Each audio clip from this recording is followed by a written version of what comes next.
Adrian, can you hear me? Yeah. Yes, I can. Hi. Okay, perfect.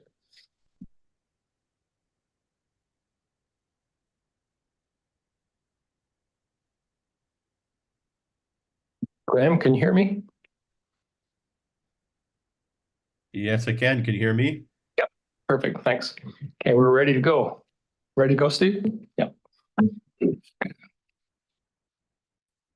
I'd like to call to order the regular council afternoon meeting for Tuesday, February 6, 2024.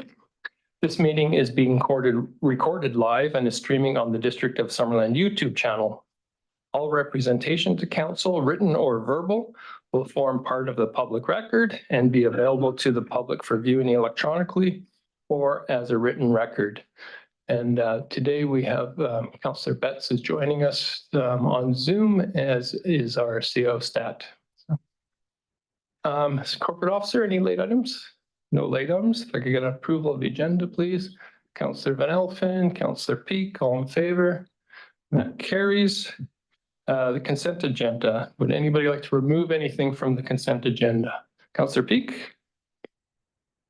Thank you kindly. I would like to remove E, Summerland Food Bank and Resource Center homelessness in Summerland. Okay, thank you. Anybody else?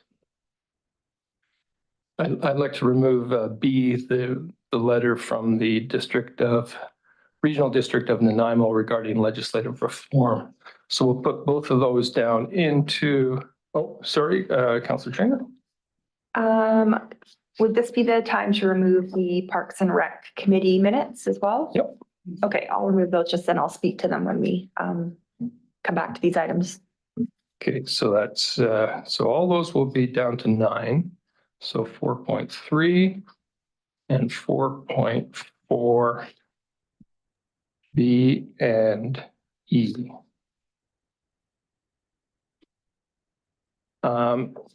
Anything else? I could get a motion to approve the consent agenda as amended. Councillor Van Elfen and Barkwell, all in favor? That carries. And before we jump into our delegations, well, we kind of a delegation, just a welcome to the grades 2s and 3s from Unisys School. They've been here touring around and they're watching the council meeting right now. So welcome.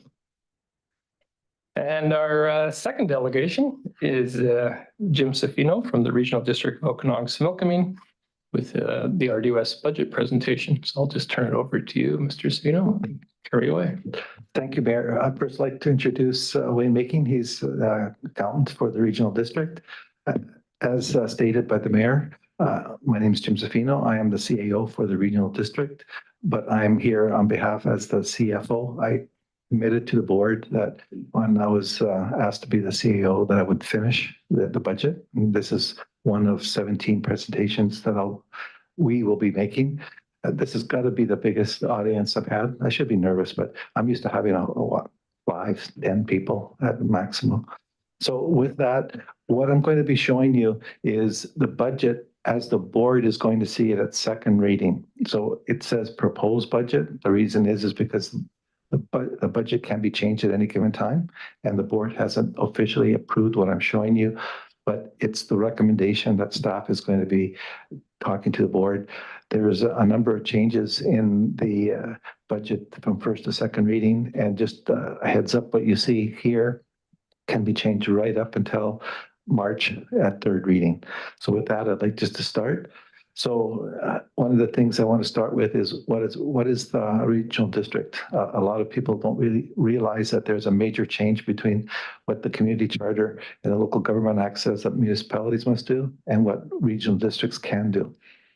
So with that, essentially regional districts are created in the same way as a municipality. There's a letters patent, and the letters patent shows with the services that must be done and your boundaries. So we have the same thing. There's 9 electoral areas, 6 municipalities, and we are in the process of renegotiating a contract with Penticton Indian Band on a number of services, so that as of this budget, it's not there and it won't be shown their share until the contract is signed. Regional districts are not a taxing authority. as you are. I understand you use the same software we do. You have the capability of issuing tax notices. We also have it, but we're just not allowed. Because of that, the regional district tells the surveyor taxes how much to tax. They tax on our behalf, collect the money, transfer it to us, and the taxpayer of the regional district, not the regional district residents that live in the communities, but the ones that live in the 9 electoral areas, they pay $959,000 for that right to tax on our behalf. I know for a fact we can probably do it for less than half. Continuing, regional districts, as stated, do not tax, regional districts do not tax municipalities. We ask you to tax on our behalf, and on your tax notice, it says regional district and a line so that your taxpayers know it's not your tax, it's ours, similar to the way that a school, you have a line that says school, you have a line that says the municipal finance authority, etc. Regional district taxes are based on services, and soon I'll be talking about those services.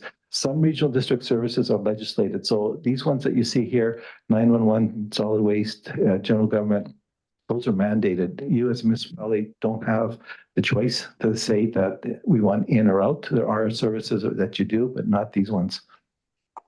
So the budget structure, your municipality has 3 to 5 budgets. You may have more because you have an electrical utility. So you just like Penticton, we have 162 services. So we have 162 budgets. The budget, I don't have a picture here, but it's about 18 inches high. It's 1,063 pages this year.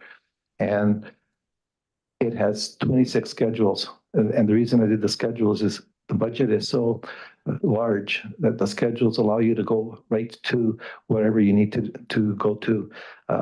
For instance, Schedule F2 is Summerland. That has about 50 pages, and that consolidates the 1,063 pages into those because it only affects your budgets. So continuing, the budget was launched like any other municipalities in June. So in a few more months, we'll be starting the 2025 budget. We now have a baseline budget, which we didn't have up until about 3 years ago. We separated the capital and operating into 2 separate budgets. On the capital side, it would be much like yours, where it's not funded from taxes directly. It's funded indirectly in that each of the budget items in operation will have a transfer to reserves, and then ultimately that helps fund the capital portion. This is just a number of reserves by type, and these ones are by region. So in this case here, the heritage, regional recreation, etc., you're in those services. And this is a continuation of the services that you are in later on. I've got more precise just for your area. So this is more for, keep going. This is more for dramatics. So it shows the number of services. Okay, now they should hire an IT person for finance. Okay, keep going. Am I going the right way? Backwards.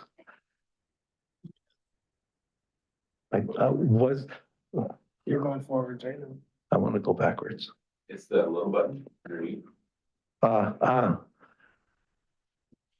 Okay, continue. This is going the right way. Here, you do it. Okay, while I'm talking.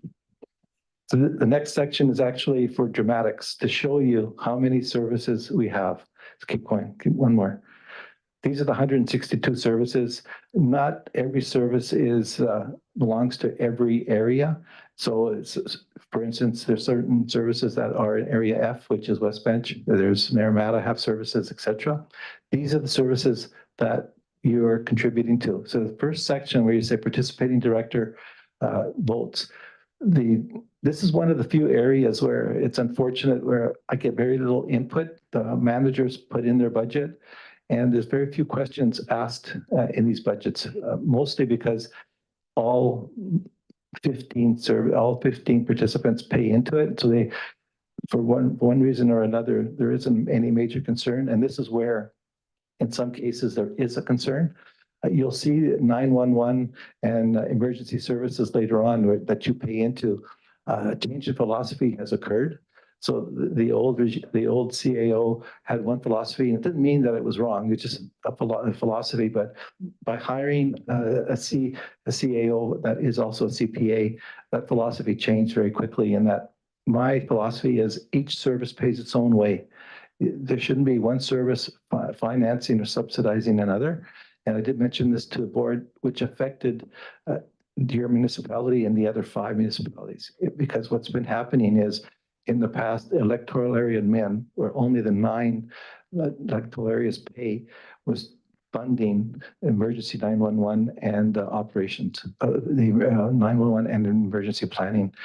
What I did is I went back and reviewed it, and I saw this pretty well within a week of me starting here. It's just that the philosophy wasn't mine to change.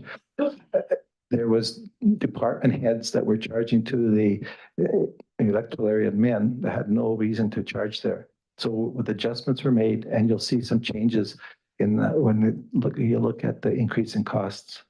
Okay.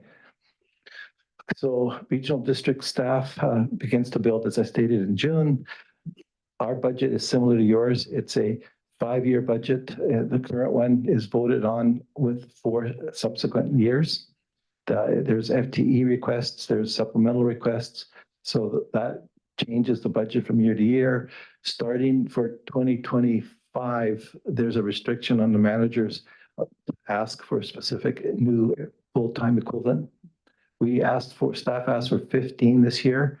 And in a few minutes, you'll see which ones were accepted, which ones weren't. For 2025, staff come back and ask for only the ones that were rejected in 2024. However, if there's some mandate that the province requires us to have for whatever reason, they can ask for that too. Continuing on the process, so for those workshops, there was 2 workshops that we had December 6th and 16th, as I stated. At that time, the board made some decisions and directions for staff. Those were taken into account. The board then looked at it for first reading. March 7th, it will be when the board will see it for adoption, be asked for adoption. By law, we have to have the budget adopted by March 31st. You don't have to have it adopted until May 15th. So you've got more time than we do. Property assessments, it's assessments that actually determine what your share is. So if we had a budget that is exactly dollar for dollar from 24 and 23, if your assessment changes, your share changes automatic. That's a little different, a lot different than the municipalities. So with these numbers here, I'm just showing that the 2024 district of Summerland assessment was 13.48%. From 1 year, that means that was your share, where the Penticton of the world, for instance, went from 39 to 40%. You went from 13.48 to 13.45. No big change. It wasn't material. Your non-market growth, 1.77, average within the regional district, 1.45. Non-market growth, 1.49. One non-market growth, for those that don't know what that is you had a piece of property last year that was just land. We taxed on the land. This year, you have a building on it, a house.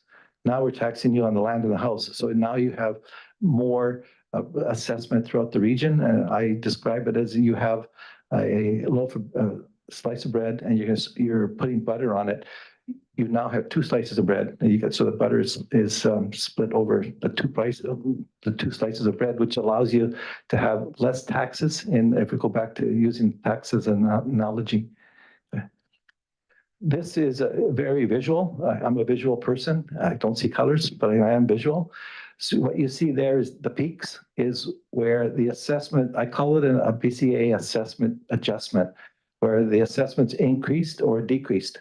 The average, that straight line that you see, is 0.94. So the average increase in assessments is 0.94. The valleys and peaks are the variances throughout the region. That one at the very bottom, the lowest one, is West Bench, which is the lowest. And the peaks that you see up there is the Pentictons of the world. I believe that there's a few Penticton, Oliver, which hit them hard in their portion of the taxes. But this just shows how inconsistency it is from one area to another for assessments. This is the budget. This is a summary of the budget. So you can see that there's 49 million for operating, and then the 29 million for capital. 15 million of that are carry forwards. So in my mind, we either overpromised or there was a problem somewhere that I need to look at and fix. I created a new, it's called a Gantt chart system. It's a matrix to keep track of what we promised and what we're achieving. Every second meeting of the month, the board receives a Gantt chart update that shows every single capital project, every single promise, every single services that we promise, and it shows a percentage. At the end of the year, the managers are going to be assessed on their success of that promise. So if we promise something, I want it to happen, and it's directly linked for the 2025 yearly increase. So 2024 operational budget, as I stated, is 48.81 million, 29.2 million of that is capital. On the capital, none of it is re-taxed. So what I'm saying is in the 48.481 million, that's where the transfers to reserves are, which eventually helps pay for the capital one way or the other. Within the current budget right now, I'll state later, there's just over $4 million going to operational reserves. As far as municipalities go, you have, when you see in the paper, municipalities looking at 5%, 10%, whatever tax increase, we have 15 different tax increases, but if you combine and consolidate them into one, and we were just in theory at one municipality, our net tax increase is 7.09%, and that's at second reading. This is the percentages of who pays for what. So at the very top, you see Penticton's just over 40%, you are just over 13%. That's calculated on assessment. So those are mostly for the services that you contribute 100% in. So for instance, general government, you pay 911, emergency services, you pay your percentages of the tax amount is based on that percentage on the left. Support costs, administration, very political, I will call it, is there's always a support cost to keep the lights on. Doesn't include wages, but there's costs that, for instance, licenses for IT, the photocopiers, whatever the staff needs to do the work, and you use human resources, legislative services, finance, corporate services, and information services. That's not unlike you also have an administration fee, and more than likely, good practice is to take what the administration fee is from what the costs are for those 5 services. This is just a graphic picture. You'll see on the far right that it's IT. IT costs are just growing exponentially. I made a recommendation to the board that for 2025, take a look at splitting out the IT portion as an admin charge and charging it separately based on user. Right now, the IT manager is in the process of determining the amount of use each of the 162 services require IT. And then I could go back to the board and say, okay, this is a what if the board changes the way that we charge admin. So what is new? Every year, the board receives requests for grant and aids from nonprofit organizations. That's not included in the budget until the board authorizes it. Also, the FTE, the full-time equivalent, that's not in the budget until the board authorizes it. So at first reading, the board authorized all 15 just to see the impact. And then at second reading, there was in meetings in between that the board went back and eliminated some of those originally required requests. The next ask is capital. We have a 5-year capital budget just as you do. However, for the current year, that is 2024, the staff's required to actually have a detailed report of why they want the capital and what the 5-year impact is. Because sometimes you have a capital project in 1 year, 2 years later, there's a FTE major request. Next. So program change request, as I stated, it's important to note that not every change request, everyone pays. It usually depends on the director that asks for it. So if an area director asks for something specific or more staff, they pay for it, not you. Some change requests are impacted by taxes, some are impacted by user fees, and some by both. This is the asks for the grant, grant and aids. Only two the board tentatively said yes to. And I say tentatively because the board can change anything I'm showing you at any given time. This is a list of the 15 asks for the full-time equivalents. And on the far right, they're rated by how the managers thought of their importance. And the next slide shows the ones in yellow are the no's. On top of that, the board eliminated a backfill for one of those positions that was approved, had a backfill, and they eliminated the backfill. And they also eliminated a rural project manager, which the board authorized about a year and a half ago. At the time, it wasn't filled, and we're doing a workaround. So on top of the 4 that were eliminated, there was 2 others that were reduced. So 6 positions were reduced. This is the cost of what all 15 would have costed the regional district. Everything in yellow is user fees. Everything else is taxes. So I just put on this to show you that the board did their due diligence and looked at reducing the taxes where they could be. Capital projects. So as I stated earlier, the capital projects, which is one of the schedules in the budget, is financed either reserves, grants, donations, borrowing funds, but that affects borrowed funds, as you may know, affects the debt servicing on the operational side, and then there's gas tax. And one of the things I did mention earlier, 4.3 million of the current budget is it transfers to either operational capital reserves. So that's 8.83% of the budget is going for future funding. And this is something that you're going to see if you go through a regional district project. One of the things that we're very bad at the regional district is branding and taking credit for things that the regional district does. You're going to be seeing small, inexpensive signs that says RDS dollars at work. And the next these slides are showing capital projects that at one point or other, the regional district residents that live within Summerland paid into. So these projects, which I can barely see from here now, is paid by the regional district, but funded through such general government and continue. So here's more projects. Go ahead. Go ahead. Yeah, so this is the 911 emergency system, which is going to be funded through debentures currently. There is a $100,000 transfer to reserve, which may be removed if the directors so choose, and then added to debentures, which would make the cost lower. And if I could just make a quick recommendation. I mentioned this before at first reading. It's now reduced to 75,000. I found out today. But if the board reduces that 75 transfer to reserves and adds the borrowing, instead of borrowing that amount, add 75,000, that would reduce your tax requisition by 13%. And without affecting any of the capital projects, because we'd be borrowing just that much, that extra 75,000.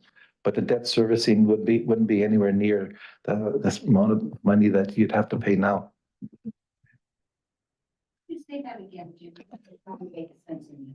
Okay, so go back to that slide.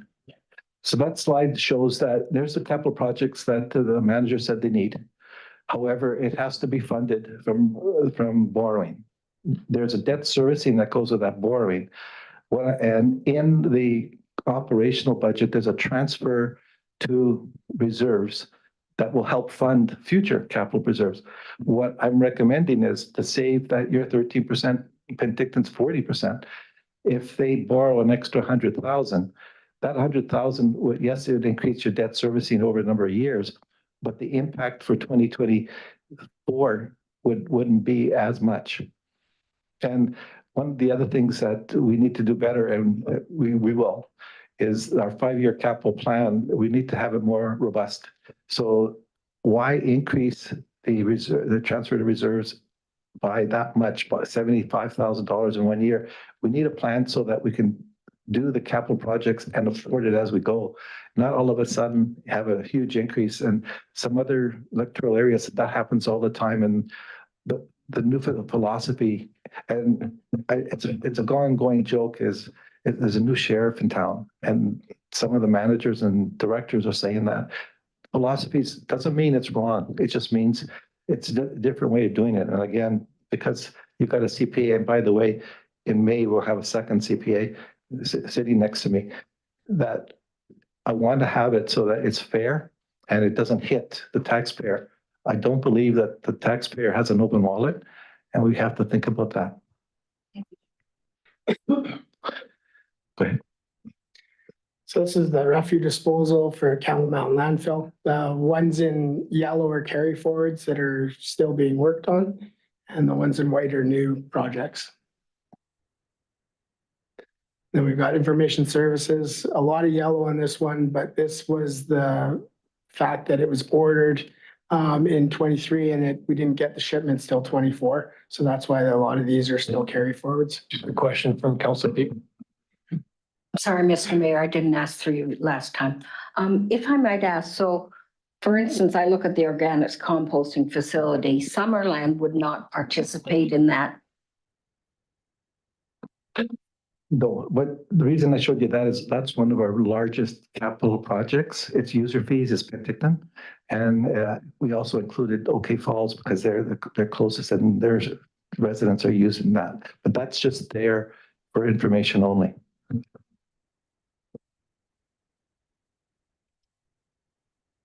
And then the regional trails, which also encompasses the KVR, there's the list of projects that they're working on.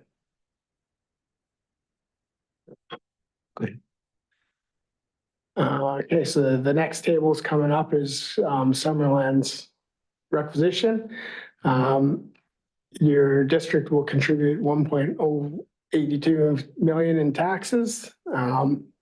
The tax increased by 138,000, which is 14.62%. But once you take in the NAR market growth, it's 12.85%. And the major increases was from the 911 emergency and emergency planning, which Jim had mentioned before, that now each service is paying its own way. So here's a list of all the RDOS areas and what their tax increase would be. And this is the requisition that shows the top section was what all the directors vote on, and the bottom one is just your municipal boards, and they submit a bill and it is what it is. And then this just shows a slide of what the increase would be per property value.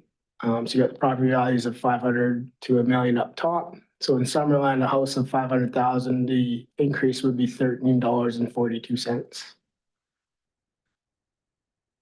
This one here just shows the visually what it looks like, comparison by the electoral areas. And you can see Summerland on here is the 4th lowest. And we're ready for capital. And this one here is per capita, and you guys are the 3rd lowest.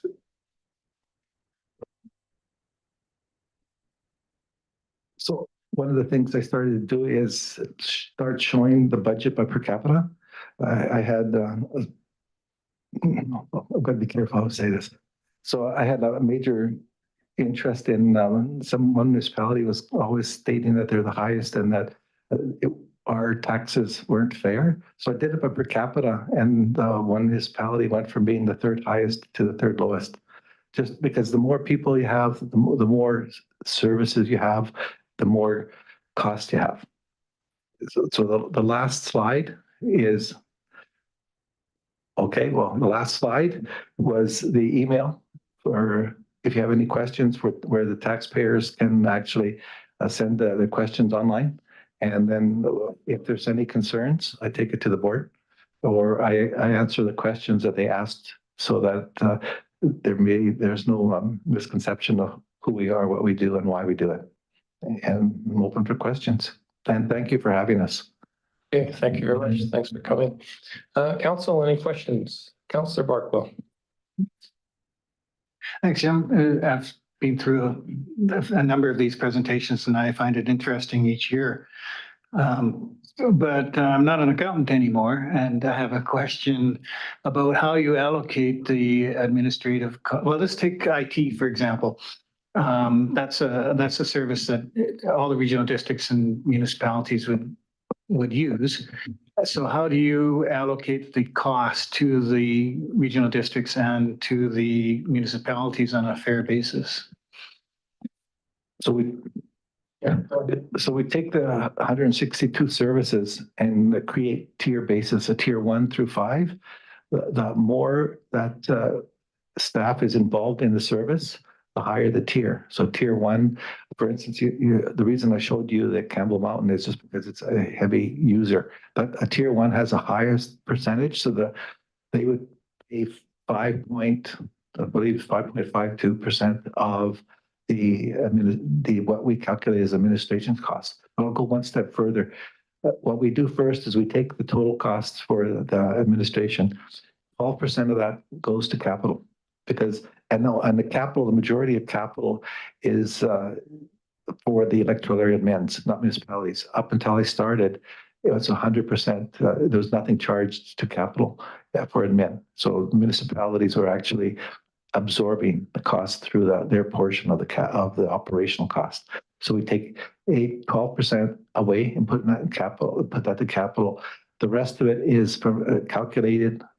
We have 162 services, and they're split up into 5 tiers. The tiers then determine automatically how much each pays. And one of the things that I'm being transparent in is if you go back to our budgets, you'll see a line across each of the operational side that is there to highlight the administration costs in each one.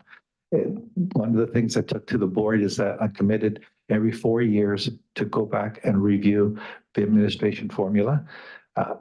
I'm going to be doing it a year earlier because of this new system that I'm recommending that we look at. Not necessarily because I don't know what the answer is yet. It may be beneficial to municipalities, maybe it may not, or maybe beneficial to electoral areas. But at the end of the day, the service would be paying its own way. So where I'd like to look at splitting IT from the other 4 services. It's a complicated formula. It's not easy, but what we've done is because if one budget of the 162 changes, it automatically changes all 162 admin charges because it's based on the percentage.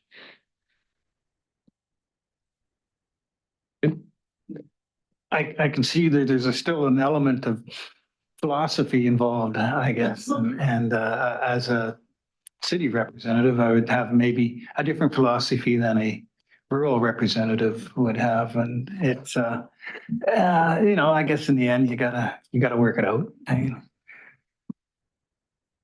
So the first year I started, I got a challenge from a municipality. It was probably a 40+ page report on what we're doing, what we should be doing. I countered with a 20-page report on why we're doing it and why it's right. And I still have that. And that municipality, without coming out and saying, okay, everything's good, they didn't say everything's bad. But I do have that available still if you'd like to see it. It's riveting reading. Councillor Peak. I know I'm asking a detailed question, but there on a grant funding, the remaining on the list was a foundation. I couldn't figure out what that foundation was, and there's no indication of what they were looking for the funding for. So it was new to me too. It's got to do with dementia, and it's apparently it's very popular. And believe it or not, it's in Costin, and that's where they have all of their events. There is in the report at first reading, there is a detailed description of what they do and how they do it. The board asked me to verify that they are nonprofit. They are nonprofit, but I will be bringing it up to the board because they originally asked for 5 in the presentation. Then they came back with 10. And I subsequently found out that IHA does something similar. It's called a memory, remember, Yeah, Memory Cafe. So IHA also has something like that, but not in the Similkameen area. If I may, under the emergency stuff, and I can't find my page right now. Can you tell me a little bit more, and Rob might have knowledge of it as well as our fire chief, the VHF component? And they're actually moving one of the things, moving one of the repeater stations or something, and it was I'm gonna say a $300,000 cost. I was just wondering a little more and discussion on that. By the way, I've got the duty phone, so. That's a technical question. From what I understand is this will be helping the fire departments, mostly our fire departments, the volunteer fire departments, but also the other fire departments. I don't know if it'll help Summerland, but in that area there. But if you like, I can get, right now, there is no one in that department. I am the department right now, but I can find out the answer and submit it through the mayor. That was a new tower they're building, if I Yeah. remember correctly. Yeah. Oh, they're moving one, but anyway, yeah, I wouldn't mind a little bit more detail. That would be helpful for me. There is one that they're moving in Willowbrook that affects the whole area where it's a year behind, and I think that's one of them, but I'll get you more information. Anybody else? Don't see any. So thank you very much, Jim. And as I think we all could find out that the regional district's budget process is a little bit more complicated than ours. And we have less time to do it. So looking forward to see you on Thursday. We'll get back at it. Yeah. We have another delegation, Nev Carlisle from the Okanagan Nation Alliance. Hi, everyone. Just go ahead. Can you hear me? Yep, I can hear you. Okay. Can you hear me? Yeah, let's jump in. Okay, I'm just going to share my screen.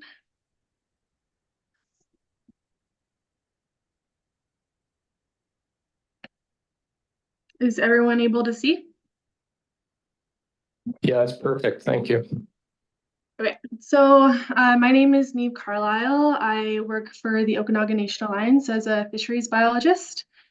And today I'm going to be talking about the Trout Creek Restoration Project. So Trout Creek is within the unceded traditional ancestral Syilx Okanagan Nation territory. It is located, or it used to be part of Penticton Indian Band and is now located on Summerland Research Station, BC Parks, and private land. Trout Creek is the second largest watershed in Okanagan Lake. It has multiple dams and reservoirs. It contributes to 90% of District of Summerland's water supply, and our work is focused on the lower 2 kilometers of the creek, which has previously been channelized and straightened. So some of the impacts that we found, so we found that over 90% of the in-stream habitat was large cobble riffles and glides and no pools. So therefore overall lacking habitat diversity and a severe lack of in-stream habitat and in-stream cover for fish. So bankful widths were narrowed from a stable 21 meters to an average of 18 meters. And 76% of the total straightened section is unsuitable for spawning salmonids. Kokanee spawners are reduced from many thousands to 300 annually, and there is ongoing in-stream degradation, including increased water velocities and continuous downcutting and bed erosion.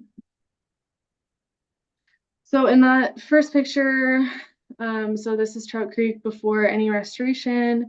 You can see there was a complete floodplain disconnection. So this is overall reducing sedimentation, filtration, and settling of fine sediments.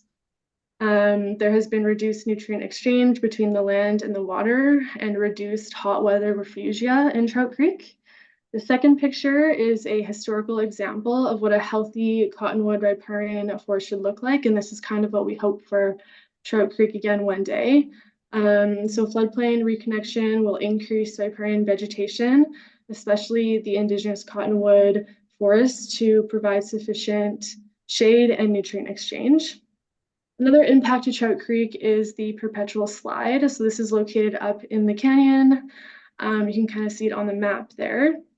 So this is above our project site.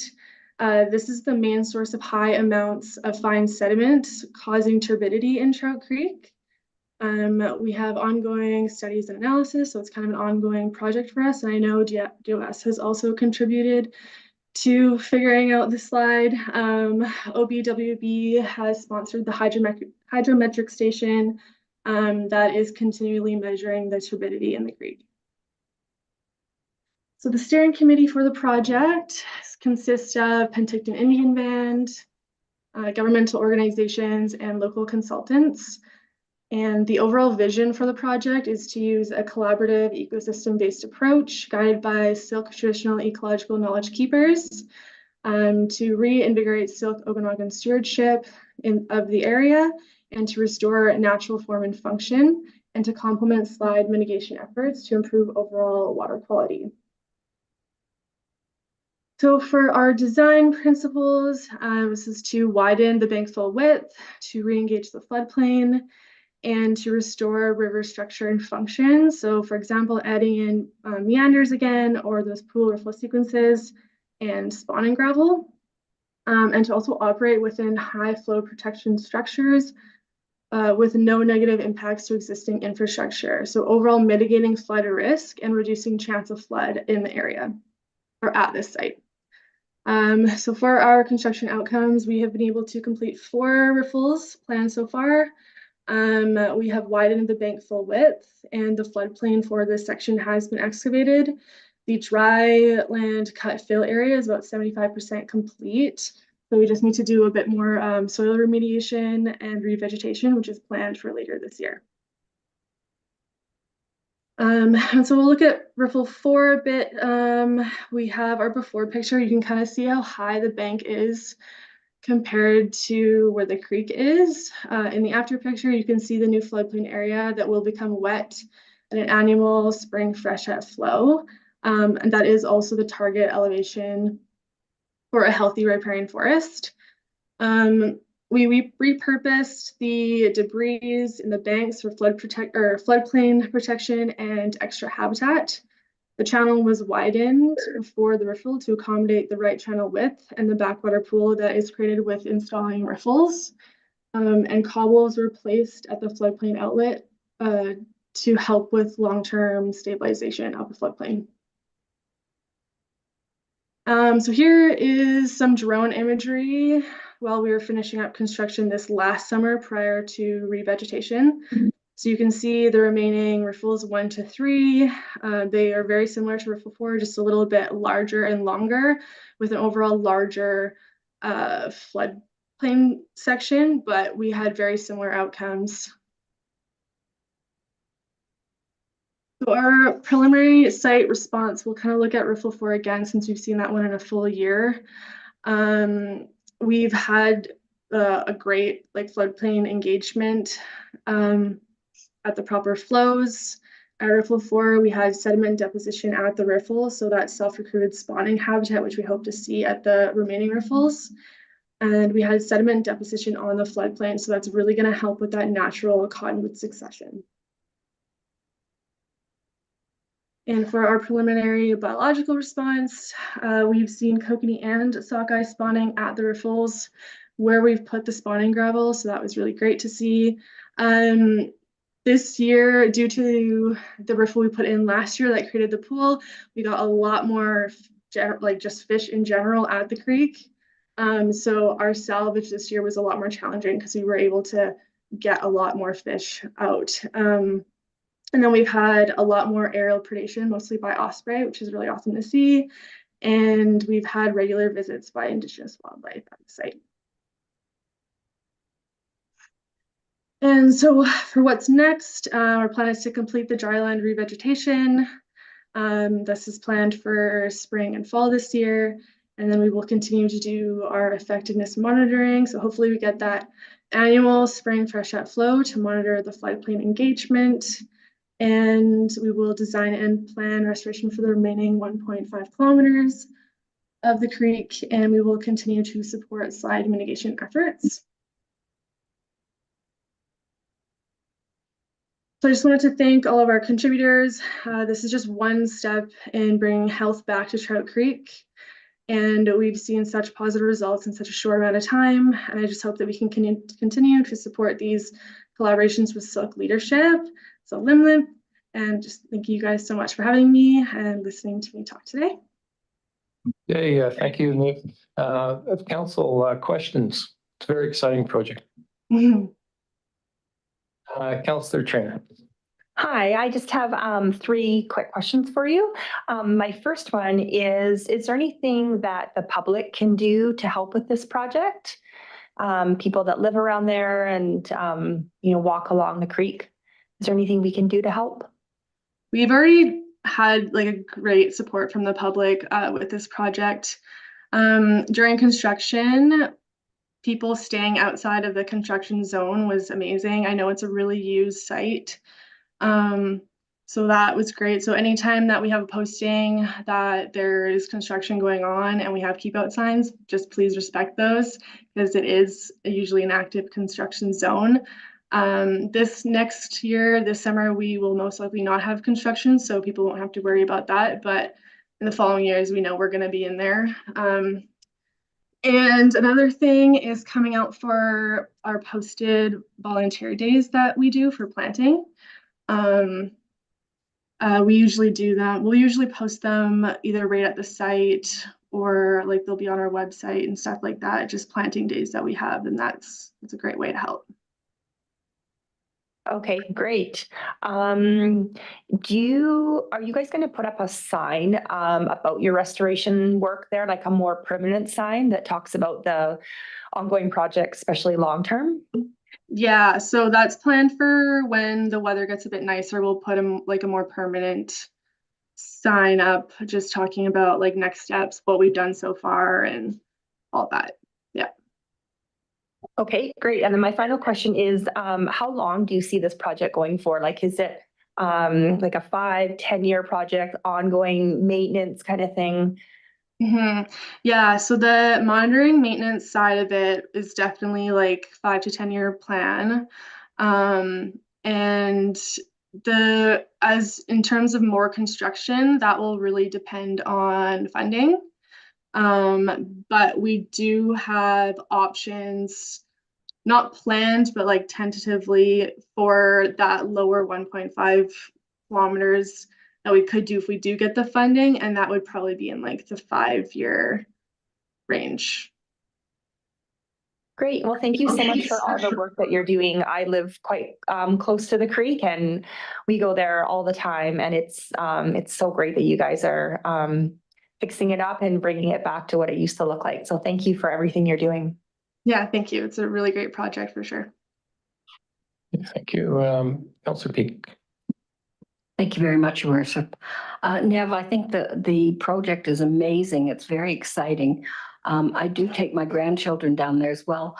You had a walking session. I'm wondering if you're going to have another planned time where people can go out and walk. It was a directed walking session, and we missed the beginning of it that day.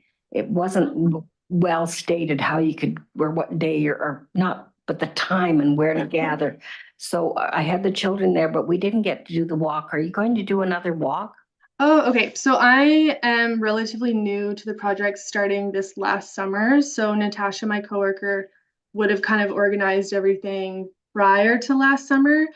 So I'm not familiar with the walking day that was done, but like I'm sure we'd be open to do that again for sure.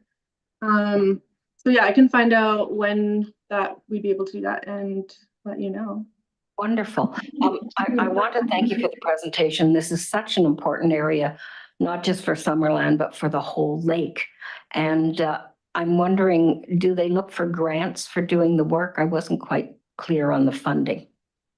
Yeah, so that's mostly where our funding comes from is proposals for grants. On this last slide, I don't know, I think you guys can still see. So I kind of have a list of a lot of the funders that we've had over the last couple of years. So that's kind of what we are continuing to do is apply for funding for this project. Thank you very, very much. Thank you. Councillor Barkwell. Thank you, Mr. Mayor. Well, congratulations for accomplishing something I never even knew was possible. I guess I just have one question. How do you control things like on a flood year? Is there a danger that some of this work's being washed out, and then on a drought year, maybe water not reaching your spawning channels? I mean, would there be like a movable diversion thing or something that you could do to make sure you got the right amount of flow in your channels every year? Right. Yeah. So every project that we do it at we test it at those flows. So we kind of have an idea of what it will look like during a flood and what it will look like at a really, really low flow year. So there is the chance that the floodplains that we create that year, they might not get the flows that they need, but that's okay because we've kind of planned for that. Like it is an annual freshet flow, but we might not always get that annual freshet. That's okay. It's not going to be terrible for it. Like we just know that it should happen maybe the next year or the year after that. And for flooding, since we put in the floodplains, it just allows for that much more space for the water to go.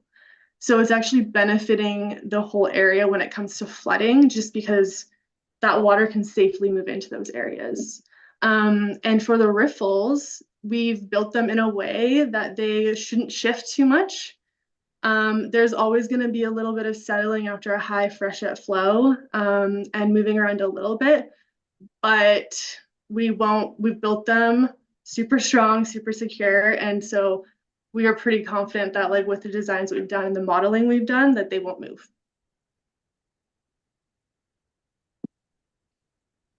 I just have a couple questions myself, if I may. So where the four riffles are now, the idea for future work would be between where the riffles are now and the lake. Would that be the next area to key on? Yeah, so we've started kind of as far up as we can go before the canyon starts. And then down towards that riffle 4, which is the furthest down that we've made it. So then, yeah, the next work would be from there to, I don't know if we haven't fully planned it, but it would be from there until the bridge. And then there's also possibility of going from the bridge to the lake as well. And how many, is there kind of an ideal number of riffles that you'd like to see on the creek, to make it a really effective spawning creek? Yeah, so it kind of depends on what we hear from the band. So they've told us in general what they've wanted to see, and that's kind of how we designed this section. But usually you want to see kind of like a sequence. So if you go look at it right now, it goes riffle, pool, glide, riffle, pool, glide. So you could do that the whole way down, but the idea is to add in more diversity. So it might not be even spacing. We have to see what it does with this section, and we'll decide on how we want it to look for the rest of the section, but I don't think there is an ideal number necessarily. I don't think we're there quite yet. We have to see how this kind of works, and then we'll be able to figure that out. Okay. Thank you. I think it's a great project that uses traditional ecological knowledge and Western science together. And when Natasha presented at the OBWB, she talked about how the traditional knowledge, the way they described a floodplain was where the water speaks to where the land speaks with the water. which I Yeah. think is just such a beautiful kind of literary description of what's going on in that space, you know, much more descriptive than floodplain. So it's really exciting what's happening there. So we really appreciate you coming to present to us today, and we look forward to a future update and you know, as work continues. So Limlet. Thank you. Linda.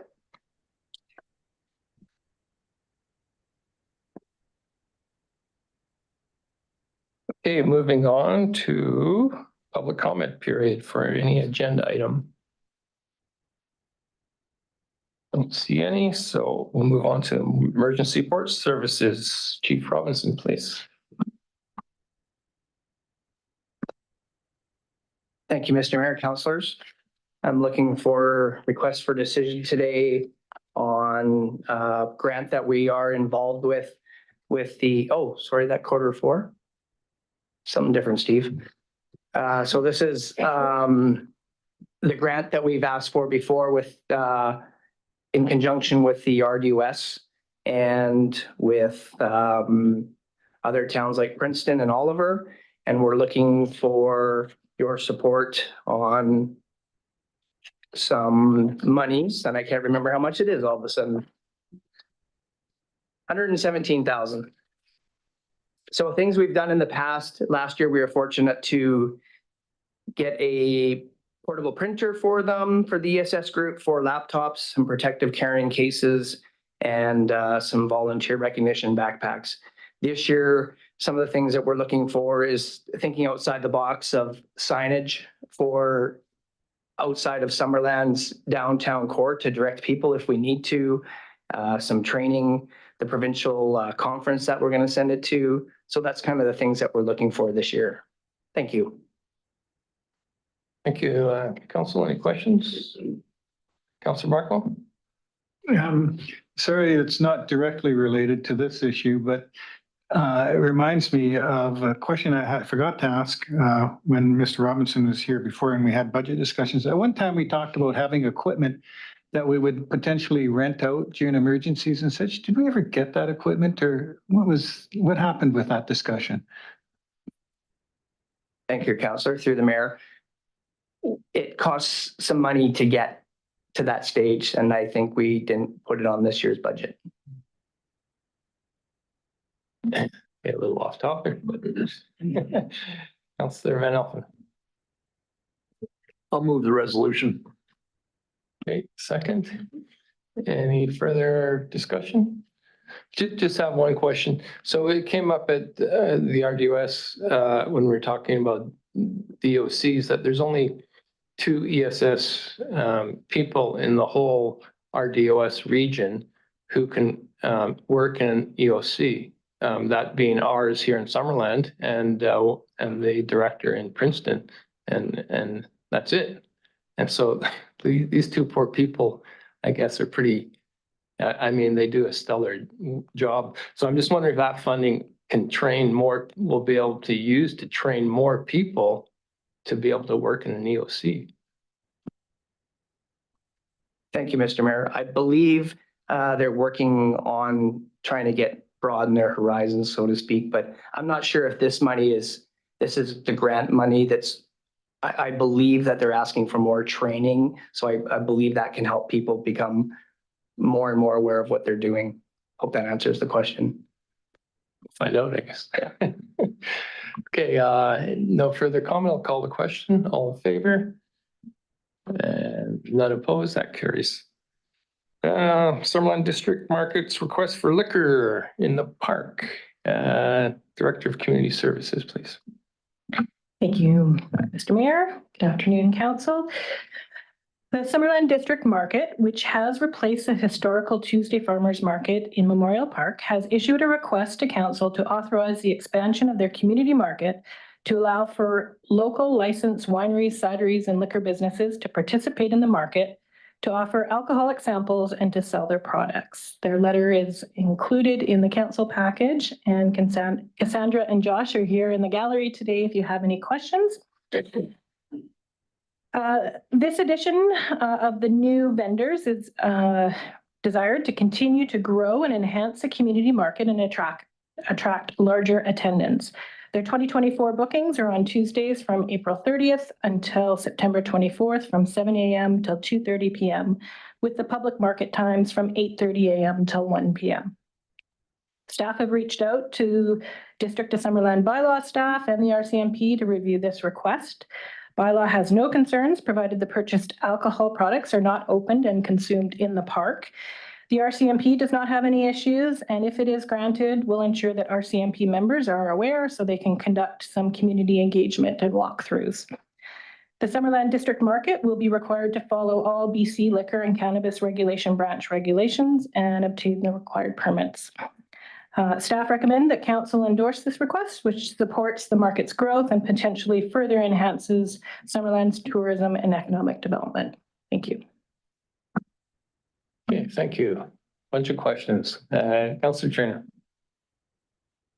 I'm totally in support of this. I just wanted to know, is there a cap on how many liquor vendors per market that they would be allowed or that you would invite? Through the mayor to Deputy Mayor Trainer, I don't have the answer to that. I'm wondering if the vendors, did you want to open up to have questions directly to the vendors or to the event organizers? If council's all agreeable that, yeah, sure.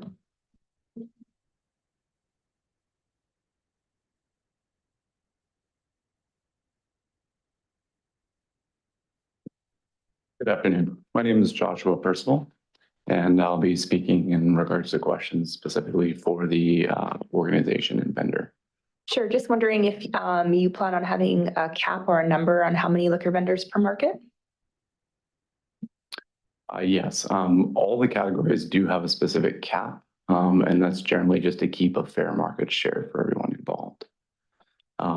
So I guess to elaborate specifically for vendors for alcohol sales, they would be specific to being local, first off. They would have first offer. And then obviously for each category, so wine, spirits, beer, etc. We wouldn't want to oversaturate it to a point where it becomes a beer and wine festival sort of thing. I hope that answers the question. Thank you. Councillor Peak. Thank you very much, Aaron. Josh and Cassandra, I want to compliment you on putting the market back in business. I think it's a wonderful opportunity for our community. My question in regard to this particular application, were you requested by Bottleneck Drive or wineries, or how did this come about as a possibility? That's a great question. Yes, actually, last year we were came to by actually several different vendors in the local area that said they were interested in being a part of, and were wondering if there was a way that they could be involved in that as well. So I think this year we've received several emails as well, following up from last year, and we'd be very happy to be able to give them a yes this year. If I might say, and I'm not the only one that has run markets, but the more food vendors you can get, the more you attract people because they come back week after week. They think it's wonderful. And we had pie people when it was on the street before COVID, and we had breads and sausages, and producers, produce people. So I'm hoping you can add all that good stuff, and congratulations on getting it back up and going. Thank you so much. We're looking for a very successful year this year. Thank you. Councillor Van Alphen. Thank you, Mr. Mayor. I would have no problem putting this resolution forward. My only concern is the word local. I'd like to see that word removed.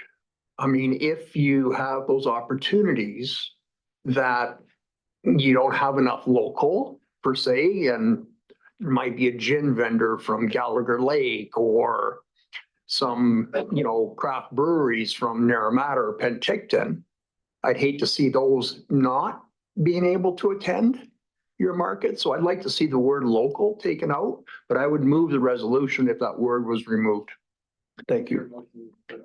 I'll put the motion forward that we put it forward, but we remove the word local businesses, just local, please. So just to include everyone. at your discretion. Like if you don't have enough locals that day, you can always give the other ones a quick call. Thank you, if that's possible. Alberta.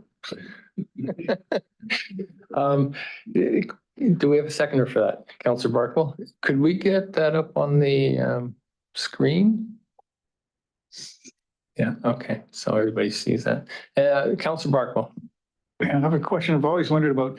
We have a Sunday market in Summerland, so why have you chosen Tuesday? Wouldn't it be better to space them two markets out a little bit, like Wednesday or Thursday? But I mean, that's obviously your business decision. I just wondered why you chose Tuesday. That's actually a really good question. Tuesday has been chosen because Tuesday is actually the day that Summerland really comes alive again.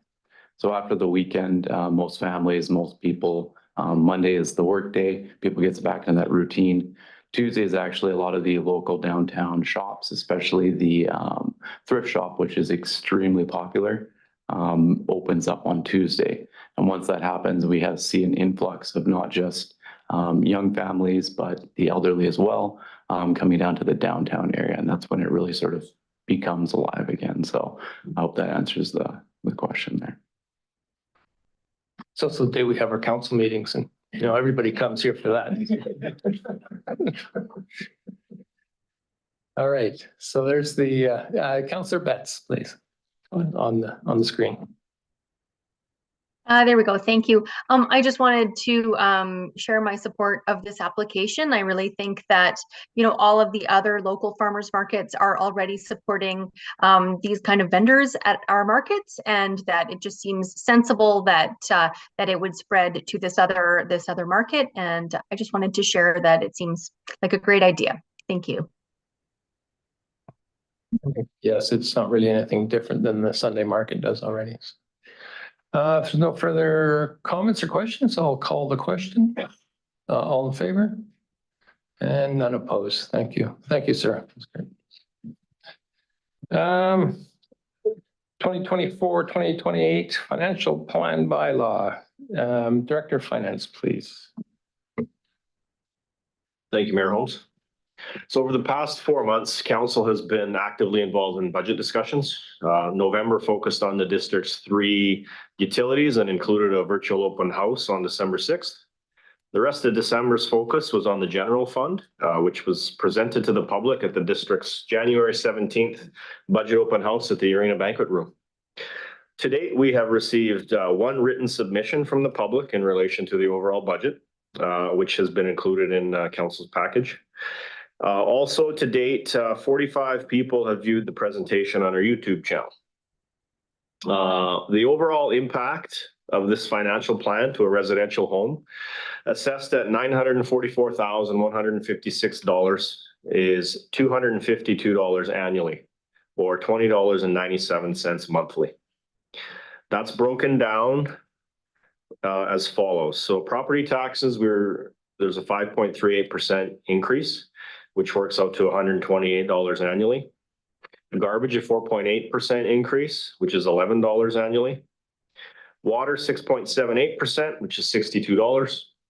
Sewer, there was no rate increase. And in the electrical utility, a 3% rate increase, which equated to $51 annually. So all of those together, $252. Now, although sewer rates have not increased in 2024, council has proposed to continue the $200 parcel tax for 4 years. This will allow staff to investigate alternative sewer billing models, which should hopefully reduce the reliance on parcel taxes as a funding source. And that bylaw will be coming to council in the next month or so. So with the public engagement component now complete, the district's 2024 to 2028 financial plan bylaw is now ready to be considered by council for first 3 readings. Thank you. Okay, thank you. Council. Any, Councillor Van Alphen. No questions. I'll move the resolution. Thank you. Seconder, Councillor Peak. Any discussion? We've discussed this to death, so. I'll call the question. All in favor? And none opposed. That carries. So Now we'll take a little break if we're good for that. Back at 2:20. Thanks.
let's move on to the quarterly update.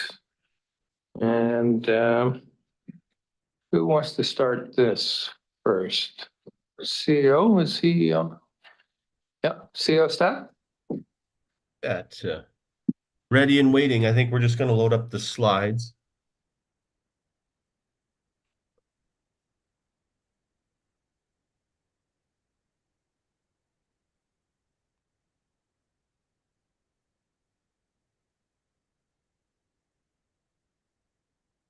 Maybe as those are loading, I'm assuming you don't see slides either. Okay.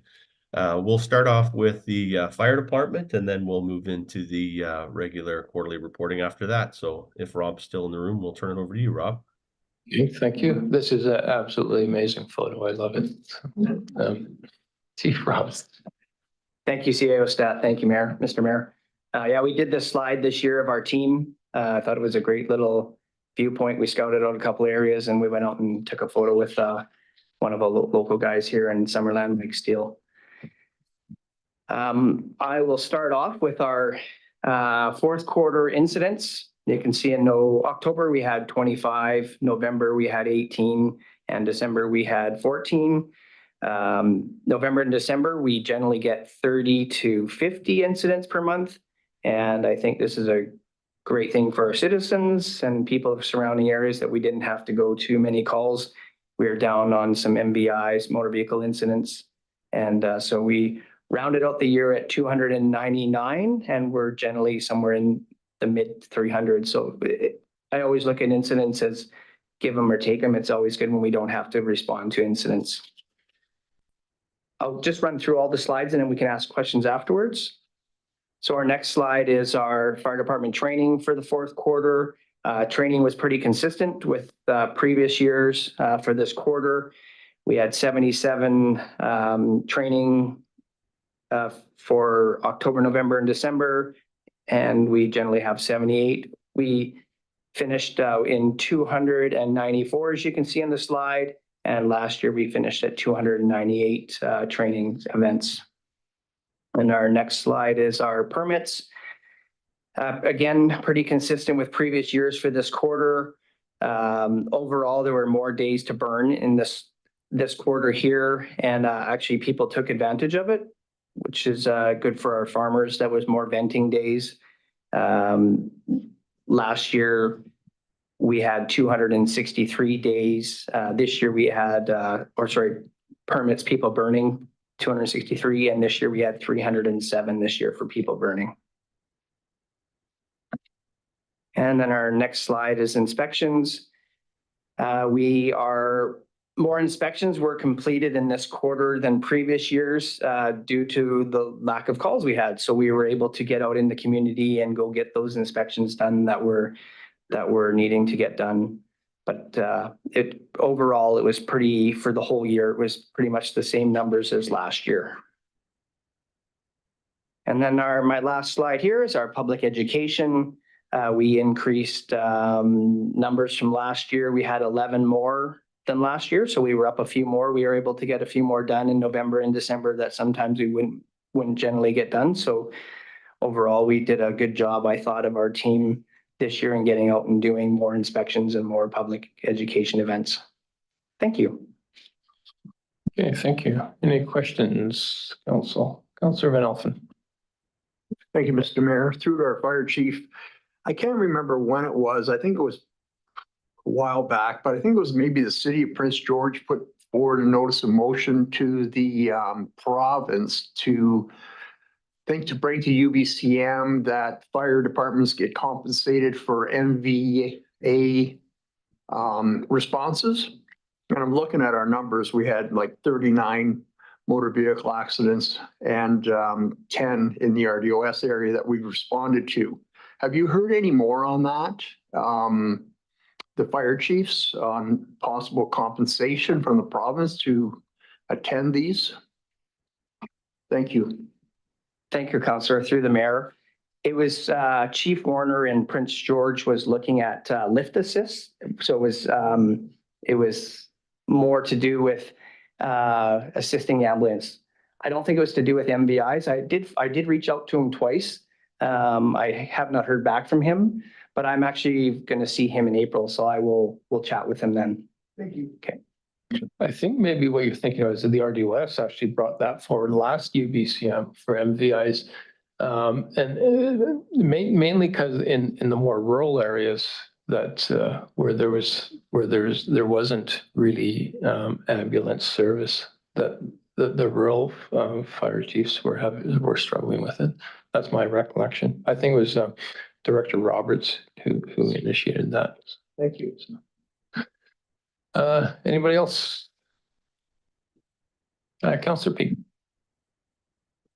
I was wondering how people respond to the inspections. Thank you, Councillor, through the mayor.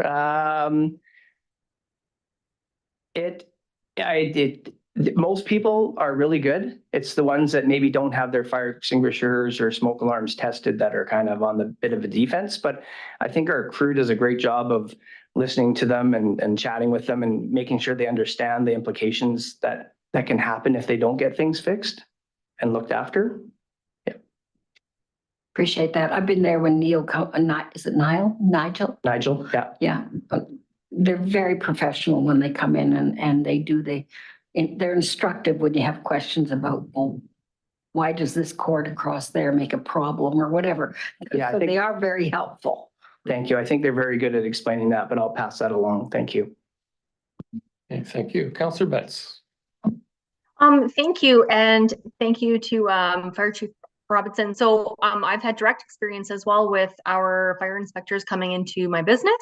And one of the questions I had as a business owner is trying to find the right resources if you are in need of updating something, of getting your fire extinguisher up to date, which is an annual thing. I remember the gentleman who helped us was actually, he seemed quite elderly. And so my concern is, what kind of resources do business owners have to then reach out to get fire extinguishers up to date and recertified? Is that something the fire department does, or do you have a list of preferred vendors that you work with? How would you recommend that? We have to be careful on, we don't do it ourselves. We try to recommend people by the yellow pages or online, because we don't have preferred ones. We just tell them that there's these kind of people out there that do it, because we don't want to get ourselves into trouble by saying, oh, this one's better than another, because we don't really have experiences, because we just ask people to get it done. Does that kind of answer your question? It kind of does, but as a business owner, this was actually a major concern. Was, okay, I'm fully willing to live up to these expectations, but I don't know where to go to get this task accomplished. And so, it's just something, it would be nice to have a little bit better resource, just somewhere that we can look at to bring any of our businesses up to speed as expected.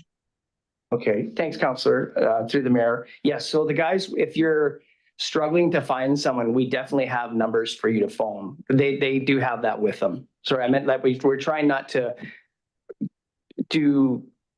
get one person over another kind of thing. We give lots of options, but we definitely they do have resources that they can tell our business owners what to do, for sure. Oh, perfect. Okay, thanks so much, Rob. Okay, you're welcome. Yeah, I don't think do the yellow pages still exist? I don't think.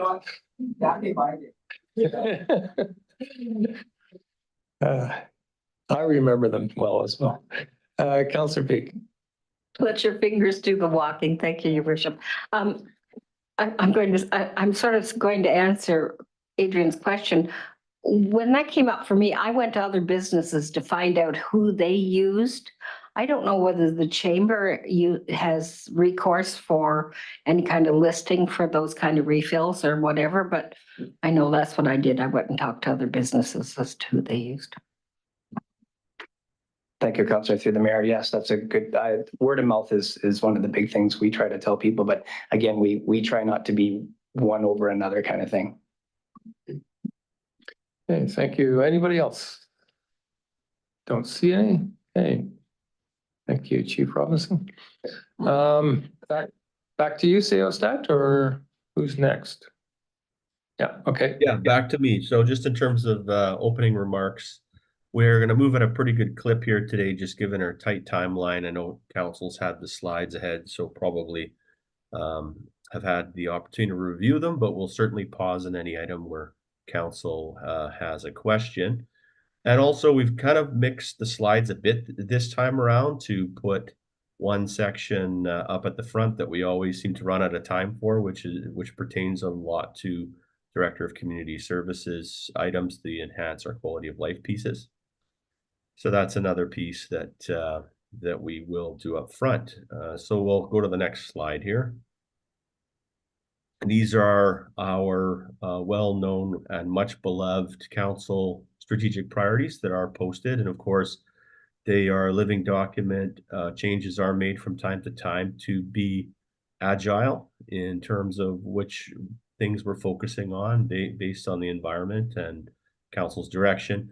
In fact, we'll be bringing forward some updates recommended to the council priorities for council's decision and consideration tonight. Next slide.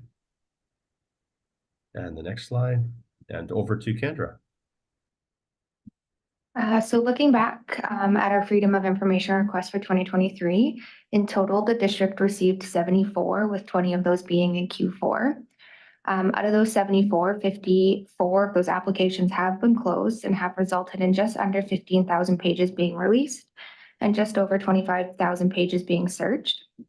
Of the remaining open files, we currently know that there has been approximately 90,029 pages searched, and the page count for the remaining open request, which is about 8, is currently unknown, as these requests may be awaiting a fee payment, requests for clarification, and or record conversion and sorting. And again, as you can see, since 2018, 2019, there's been a steady increase in requests received through to 2022, with a sharp increase from 2022 to 2023. In 2022, 31 requests were received, and in 2022, I think it was 30 requests were received. So, or 31 for 2022 and 30 for 2021. Yeah. Okay, thank you. Councilor Barkwell. So I'm not sure if I caught that correctly. So of the 20 open requests, they involved searching 90,000 pages? Correct. And then each one of those pages has to be, or it would have to be reviewed by an individual to make sure that they didn't have information on them that should not be released. Correct. So yeah, out of the 20, so 20 minus 8, sorry, I'm really bad at math. That's 12. So out of 12 requests, there was 90,000 pages.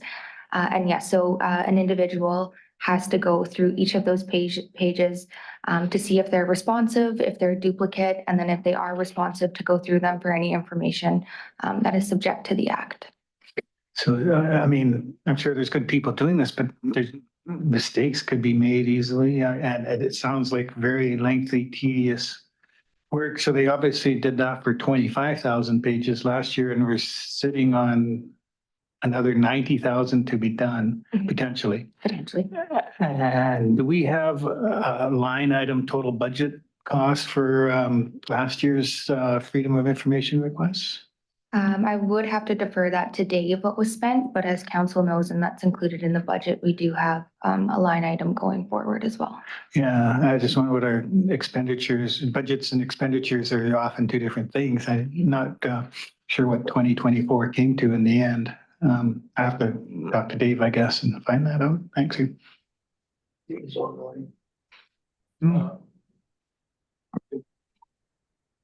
David, did you want to respond to that? Thank you, Mr. Mayor, through to Councilor Barkwell. We're currently in the process of getting our year-end documents in place and getting ready for our auditors. So I will have a better handle on what our actual expenses were probably in the next 2 to 3 weeks. And I could provide council with that information once it's readily available to myself. Okay, thank you. Councilor Peak. If I may, Your Worship, could I ask our corporate officer, these records, are they primarily digital, or do we have to go back further, or what kind of search are we doing on these? Through the mayor to Councilor Peak, it depends on the nature of the request. We see requests that are all for communications, which primarily would be an email search. So we can't have IT do that, but we do have other requests that can extend for a significant period of time. We can have requests for minutes. We've had one recently that we've had to go back into the 1980s. So any records for something that long or before that we have digitized them would require someone going into the archive room and searching. It's a heck of a lot of work. Thank you very much. Thank you. Don't see any further questions, so we'll move on. Lori, I think. Yep. Thank you, Mr. Mayor. So as far as a Q4 update on the Recreation Center referendum, after the referendum was completed on November 4th, a staff report was presented and next steps was discussed on November 28th at the council meeting. Council direction at that time was issued, which included up to $110,000 to be allocated from the general fund's capital works reserve to conduct roof repairs of the aquatic center. Staff were directed to bring forward costs for mechanical upgrades for consideration during the 2024 budget deliberations. And the mayor was going to send a letter to the federal minister responsible for the GICB grant, confirming the district's interest in the application to the program, which I understand happened. At the December 19th budget meeting, as per council direction, staff provided a report on aquatic center maintenance and upgrades. From that meeting, next steps were confirmed to continue to await the results of the GICB grant, which we are still waiting for. We have not heard from them. We are completing aquatic center roof assessment and repairs. As council is aware, we awarded the contract to a roofing company. They began work, and as soon as the first day that they started, there was some indications that potentially the condition of the roof decking might be compromised. So we are getting an engineering firm to assess that. So we stopped work on the first day. We are just negotiating a contract to have this work be completed, which will come back with an assessment if any repairs are required before we continue with the roofing project, and what potentially those costs might be. And if it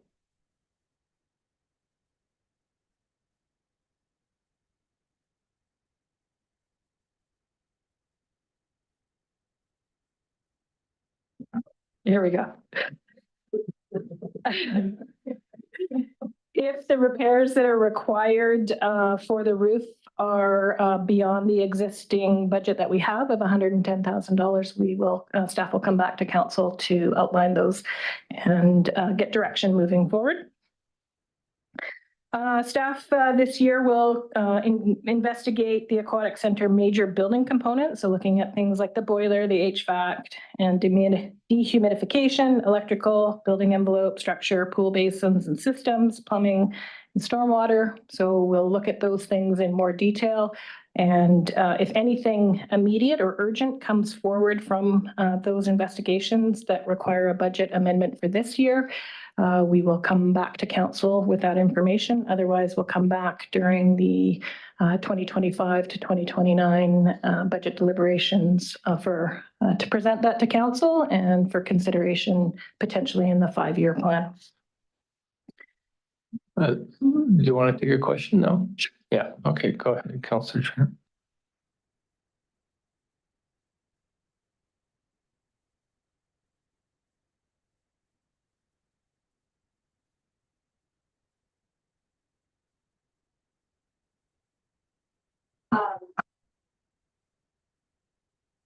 What am I?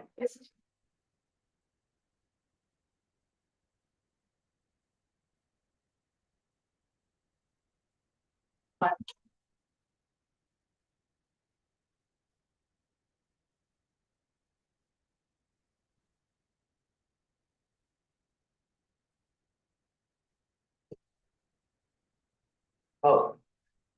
Mine came on.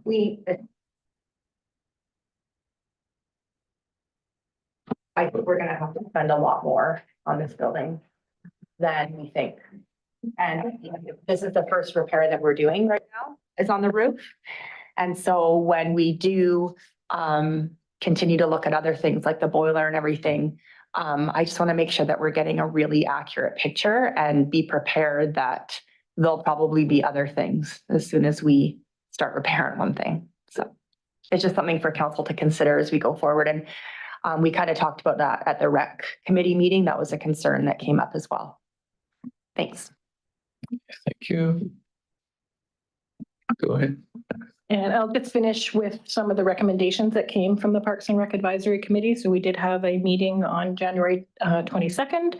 The main topic was to get some discussion going with that committee about recommendations of next steps. And in summary, 4 major points came forward from the committee, which is to hold off on any major investment until we hear back from the GICB grant. They're recommending that staff update information to identify the aquatic center repairs and upgrade requirements, the costs and timelines, and then assess those findings, which is in the works right now, as mentioned, to come back for discussion with council for the 5-year capital plan. They also suggested, which was an option that was put forward in a council report, they did like the idea of creating a statistically valid survey to gather pertinent information from voters prior to borrowing funds for a new building or for upgrades. So getting a sense of the community's willingness to borrow for a pool, what amount, preference of a new build or renovation, but reaching out to the community to get more information in order to set the district up for a successful result if we have to go back and ask for borrowing in the future. And then the fourth point was to continue the recommendation to continue to seek grants, not only for a new building, but exploring renovation grant opportunities as well. Okay, thank you. Councillor Peak. I didn't write fast enough. Could you possibly do a summation of those so that we could have that just as reference? Through the mayor, the recommendations from the Parks and Rec Advisory Committee. Yeah, they will be in the minutes of the meeting, but they don't come forward until later. So I will I'll write those up and send those through. Thank you. I appreciate that because I made note in my head. The September 14th meeting of the recreation, we didn't get those meeting minutes until this council package.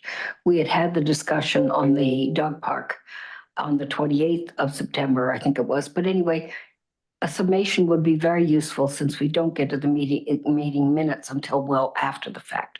Appreciate it. Thank you very much, Lori. Okay, thank you. Anyone else? So we'll move on to the primary care. CS stat, please. Yeah, and I see Dave just had his hand up, Mr. Mayor. I wonder if he has an update on the FOI costs. If that's okay, Dave? Yes, thank you. So I did a quick search. We've spent $112,875 in 2023 in terms of the FOI assistance that we get. That, Mr. Mayor, is just third-party contractual assistance. That does not include any staff time. So I would imagine that that number would be significantly higher once we factor in staff time. Okay, thank you. CO stat. Yeah, next slide, please. So this is just activity regarding the proposed primary care facility in Summerland. It would be a team-based care environment. Lots of activity to date, as you can see on the slide here, but the key thing we're waiting for now is whether or not the province will be making a contribution to tenant improvements, which I think also itself hinges upon whether or not the Dixon Avenue property and Parkdale's plans are funded by BC Housing.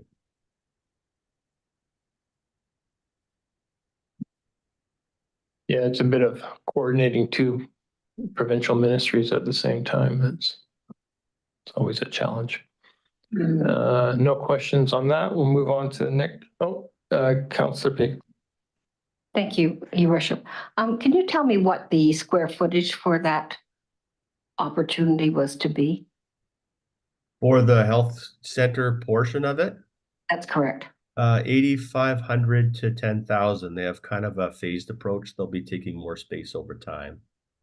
Thank you, CEO.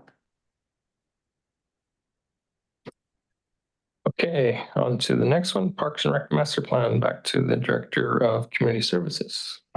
Thank you. So starting with dog parks, as part of budget deliberations, staff presented options for a permanent dog park at Peach Orchard Beach Park.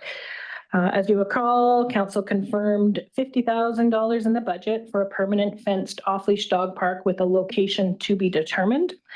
$100,000 is in the budget for Peach Orchard Beach Park parking upgrades, and it was directed that the temporary dog park fencing to remain until a new location has been implemented. And there has not been any further direction issued on next steps for the dog parks at this point. The Summerland Rodeo Grounds master plan is on hold. We are exploring lease and operational models for the SRG EDC, Equine Development Committee. We had an initial meeting on November 14th with the nonprofit organization. They are wanting a little bit more time to conduct research on operational models in other communities and to get input from the equestrian community. We do have the next meeting set for February 23rd, so we're looking forward to hearing what they have found and potentially coming back with some proposals for operational models. And next steps will be to consider options and hopefully wrap up the master plan in the coming months.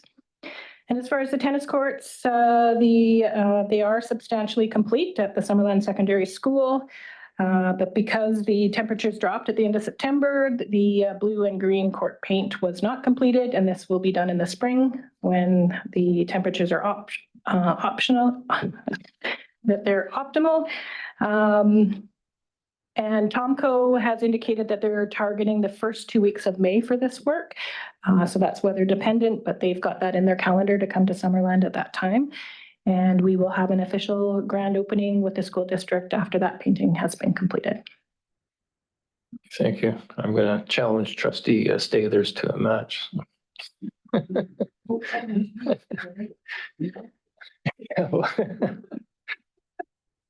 Downtown plan, Mr. Dolvett. Oh, sorry, did anybody have any questions on the rec master plan? No, don't say anything. Go ahead. Thank you, Your Worship. Just an overview of what we've achieved here. We're currently working on the design for Henry Kelly Avenue, Warden Street. We had an open house in November.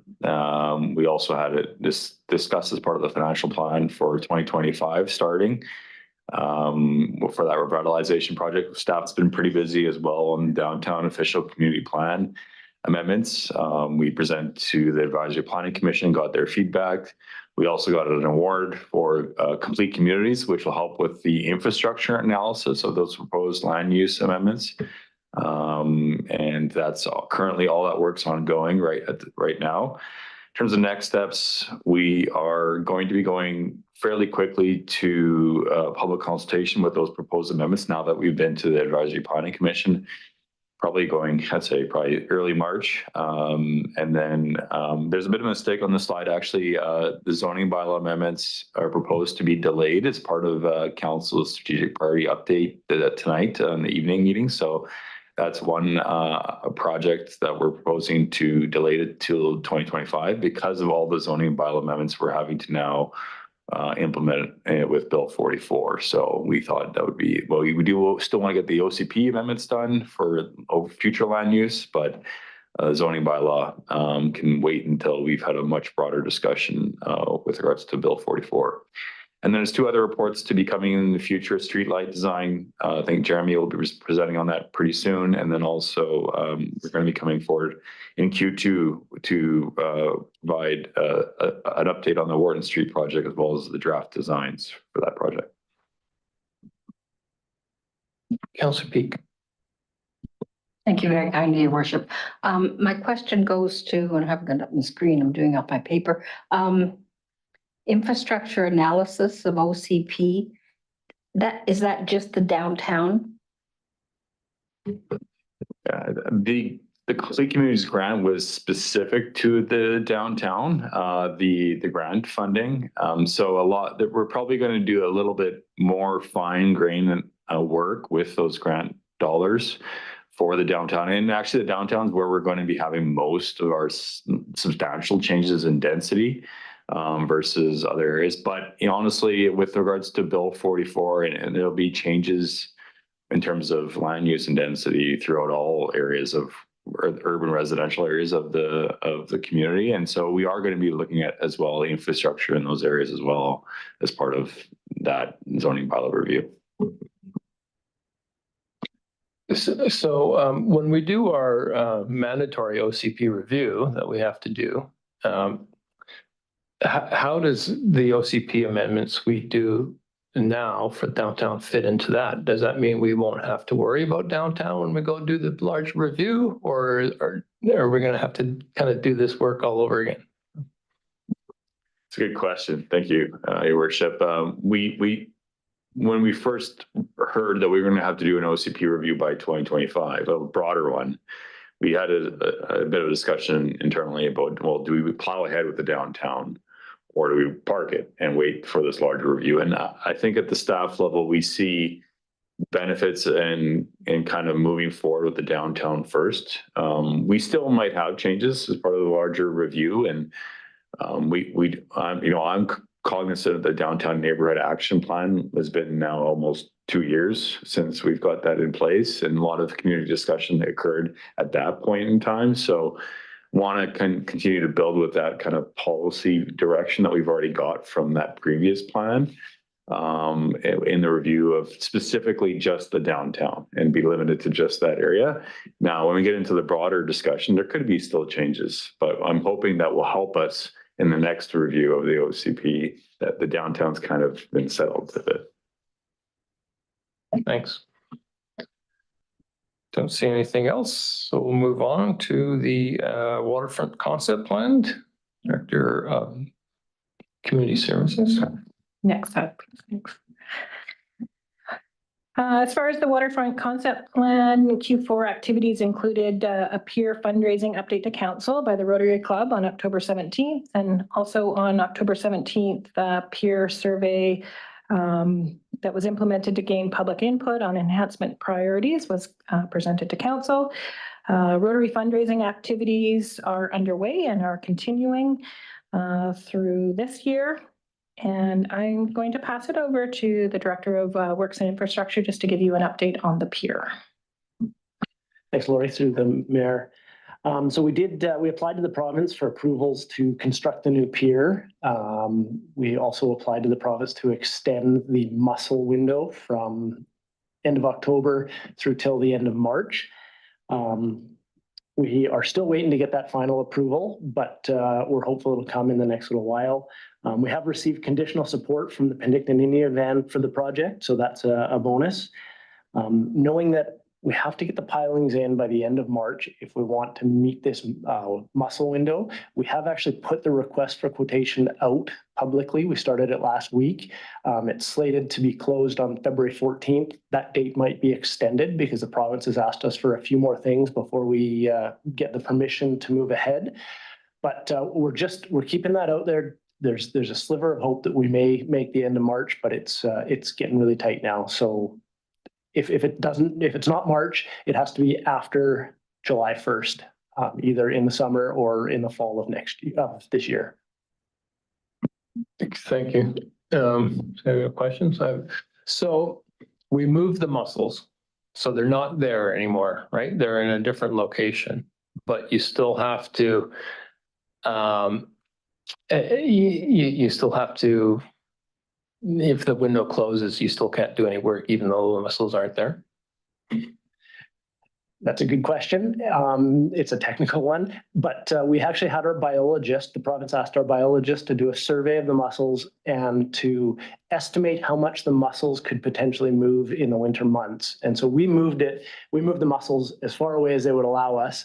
And then our biologist had to track how close they would get to the pier, or how close they would get. Each month they move I don't know the exact number, maybe a foot or something like that. And so we've done the calculation, and it works out that March 25th is the date that they're potentially within our working area that we need to put the spuds down for the barge in order to place the piling. So it's, there's some science that went into it, but it's a bit of a, we came up with the best number we could, and in consultation with the province, they, not in writing, but over the phone, they've agreed that that's probably a reasonable approach. So that's how they came to the March 25th date. So it's more just a rule of thumb. It's not, nobody's actually monitoring the movement of the mussels. No, we can't really monitor them. They actually go under the soil in the winter, and they're moving, I guess, under the ground or under the sand, just a little bit each month. And so we don't know where exactly they'll be. Come next June, we'll have to go, if we don't get the pilings in by March, we'll have to go and move them again, and then we can put the pilings in. You guys, Councillor P. That's hilarious.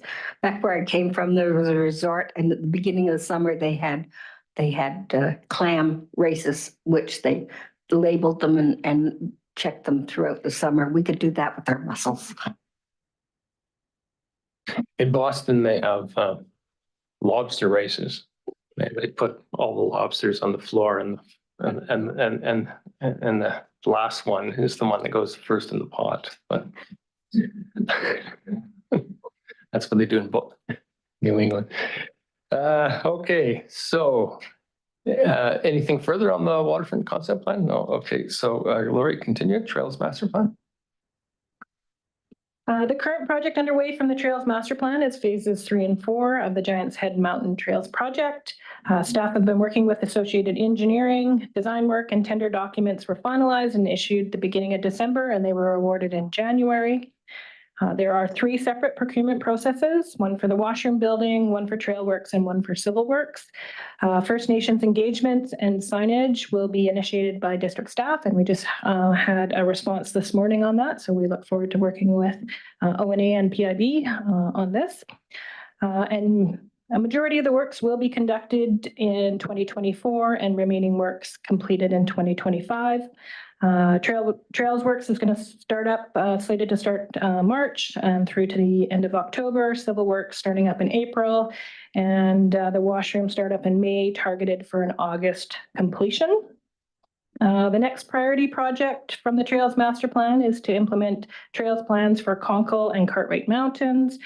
I will be bringing forward a council report at the next meeting to talk about the scope of work for that, and that concludes this slide. Councillor Barkwell. Thank you, Mr. Mayor. You said the contracts have been tendered for the work for the Giants Head? Yeah, so I remember in phase 1, we didn't get as much done for the amount of money that we'd hoped. So did all these contracts come in under budget this time around? Yeah, through the mayor to Councillor Barkwell, yes, everything came in within budget.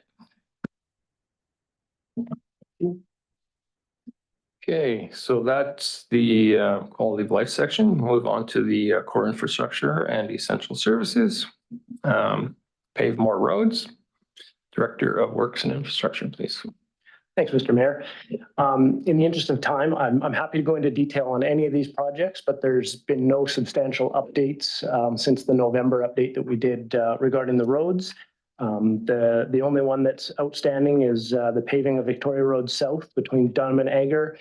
We put in the storm infrastructure. It just needs to be tied in, and then the paving happen likely in, depending on the weather, March, April, May of this year. But happy to go into detail on any of the others that council would like. Okay, thank you. Councillor Barkwell.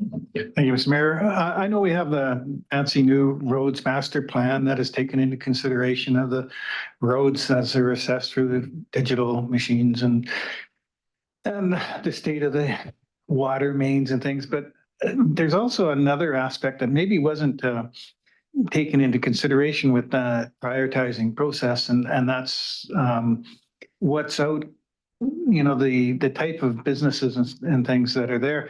I was looking at the road there to Summerland Suites, and I see it's not very high on our priority list, but gosh, that road is shameful. should we have some sort of discussion about what our priorities are and not leave it strictly to this mechanical process? Yeah, great question, or great comment. And that's definitely something we're looking at. Within our operational budget, we leave a little bit of budget for roads such as that where we've heard about it. We've seen that there's concerns there. It's not a full capital project in that we would do, that entire area, but we do see that as a potential for an overlay or a larger operational patch pave that would happen there. Similar to what we did on Prairie Valley Road this year, or one other road we did a larger patch pave. So yeah, we have noticed that one, and it didn't make the 20-year master plan, but it's definitely something that we could look at this year. And we actually have it in our operational paving plan. We don't start that until all the snow melts because we find other things that show up through the snow melt. But that's definitely one that'll be high on our list. Councillor Train, you're good, Bart? Councillor? I just wondered what high on the list meant. Like, is that sort of on the list to be completed this year then, some stretch of that road? Yes, that's the idea, is as long as nothing else major shows up, that would be one of the ones that we do a larger overlay on. So a larger pave just over top of the existing asphalt. Not the full extents all the way up towards the golf course or anything, but just sort of in front of the Summerland Suites area. It is quite bad. And that's not from our operational budget, not our capital budget, you saying? That would be operational, yes, that portion. So that's the smaller paves, not the major projects that involve water infrastructure and such. Thanks. Councillor Chair. Yes, it is like getting a chiropractic adjustment when you drive along that road in front of Summerland Suites. Now that we have, we're getting snow melting and then freezing melting, there's more potholes showing up. If there's a big one on somebody's street, can they report that? Is that kind of how that works, or do staff just drive around and kind of patch, the major ones? Good question. Actually, both. So we do have staff that go out, and on days like today where it's sort of freeze thaw and there's more potholes showing up, they just go around on most of the main routes and patch wherever they need to be patched. But you'll see, I think in the newsletter that just came out with the utility bill, it does mention in there to call our office or email our office. And as soon as we hear about it, we'll the next time our crews go out, we'll send somebody. But the main routes we hit pretty much every day. We need like a 1-800 pothole or something. I mean, my waist. Okay, don't see anything else. We'll move along to Mr. Dulvett, the DCC bylaw. Thanks, Your Worship. Not much to update council here. This is a project we've already discussed the last quarterly presentation, delaying because of the new housing legislation changes, as well as the need to complete an official community plan. So we're targeting completing this now in 2025 to coincide with the OCP, which would make some sense. Happy to take any questions on it though. Don't see any. So we'll move on to the domestic second services. You'll take that? Okay. Thank you, Mr. Mayor. So we, after council's direction to move ahead with the program, we sent out the letter to all the customers. We received 172 responses, 12 requesting the decommissioning of the seasonal water service, and 160 requesting the district installing a surface meter. With the lack of snow and the slightly warmer weather, our crews have actually been able to get the majority of these in. 94% of them have been installed. However, for the majority of those, the meters aren't physically here yet. They've been ordered. They're supposed to show up in February. And to actually put the meter in will take about 2 days total. So we're in very good shape for getting all of these in advance of the April turn on when the mock billing will start in Q2. Okay, thank you. Don't see any questions, so we'll stay with you there, Joe, for the organics. Thank you, Mr. Mayor. No real update on the organics facility as it was commissioned in September. But as sort of part of that project, where the communications regarding the kitchen collection timelines have been outlined, and obviously we'll be discussing those at tonight's meeting, where we'll be combining yard and garden waste with food scraps collection weekly, and garbage collection will transition to every second week, and recycling will remain every second week as it is right now, subject to tonight's meeting, obviously. Okay, thank you. We'll be discussing that tonight. Watershed management, who's taking that? Are you taking that? Jeremy. Oh, he's here. Oh, okay. Welcome, Jeremy. Mr. Storville, go ahead. Thank you, Mr. Mayor. For Q4 last year, we weren't working on this project because it was scheduled for this year and budgeted for this year. So no activity in Q4, but for next steps, we've already been working on this project and met with qualified professional to help us with the scope. We'll be meeting internally and talking about our strategy around this project. So we'll probably be bringing a council report forward in the early days here to talk about scoping, but the CAO will also down the road. Okay, so we couldn't hear you very well, but I did get that a council report will be coming to us shortly. So maybe we can hang on to our questions until we get that council report. Connecting Neighbors Sewers Master Plan, Mr. Mitchell. Thank you, Mr. Mayor. So the Deer Ridge Sewer has been substantially completed, the design component of it. We're at the 95% mark for that. Still working on a couple of small items with regard to that. But the next step is council-initiated local service area, which will bring that information to council likely in March or April of this year to start that petition, which is the process for residents in the area to let the district know if they do not wish to proceed with that project. So much more information to come at that time. If that comes back in May or June, we'll then move to the either a request for proposal or the tender process. And that construction project will be fall of this year and then the start of 2025 for construction, assuming it goes through. Thank you. And Councillor Van Elfen. Thank you. I don't know, try to get the proper wording, but we'll solicit the people that are in the area for their opinion. If the opinion comes back that they don't want it, don't we as a district have a say on our environment? Right now, we know there's issues in Deer Ridge, has been for years, and below is now it's Prairie Creek in that area. Like there is issues and we know they're there. So do we not have a responsibility to put this infrastructure in? Who would like to take that? Corporate officer? Yes, so through the mayor to Councillor Van Elfen. So it wouldn't be an opinion. It would be almost a similar process to an AAP for just that defined area.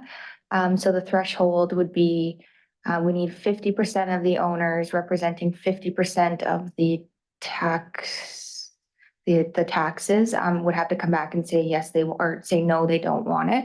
I'm not quite sure what would happen if it did fail. We would probably have to look at either putting it in ourselves. We just wouldn't be able to borrow money through that process. Thank you. But follow up on that, could we put it in ourselves and then charge latecomer fees? Mm-hmm.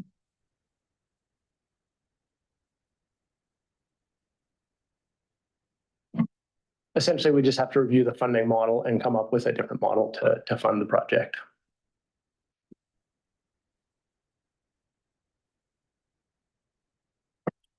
Water master plan. Okay, am I coming through more clearly now, Mr. Mayor? Oh, that's much better. Thank you. Okay, great. I switched mics.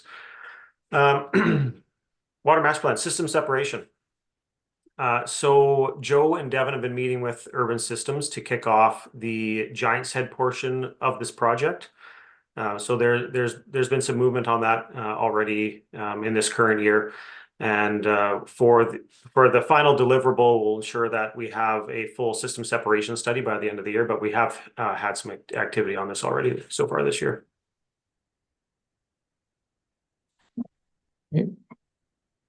Any questions? Don't see any. So that's the infrastructure section. Moving on to governance, staff retention, HR. Oh. Thank you. So starting with the staff retention strategy, just some activity in the third quarter was trying to do events that keep staff interested and wanting to be here. We hosted a grazing day event in October. Generally, it's a potluck where everybody brings something in and we graze all day. We had the Christmas social events, and we did work on the tracking of the compressed 4-day work week statistics, and we presented those to council in November. And coming up for Q4, what we're really focusing on is trying to finalize the IBW collective bargaining. So we're currently going to mediation, and we're trying to set some dates for that right now. And then we have our 9-month review of the 4-day compressed work week, which is a huge retention focus for the employees that are on the trial. They are very much enjoying it, is the feedback we're getting. And finalizing the QP collective agreement. So that was negotiated and put in place, but there isn't an actual document that anyone can look at yet. So that's in QP's hands to finalize, and they've given us a draft, and we've just sent back some changes. So we're hoping that'll be out in the next 2 or 3 months. Thank you. Any questions?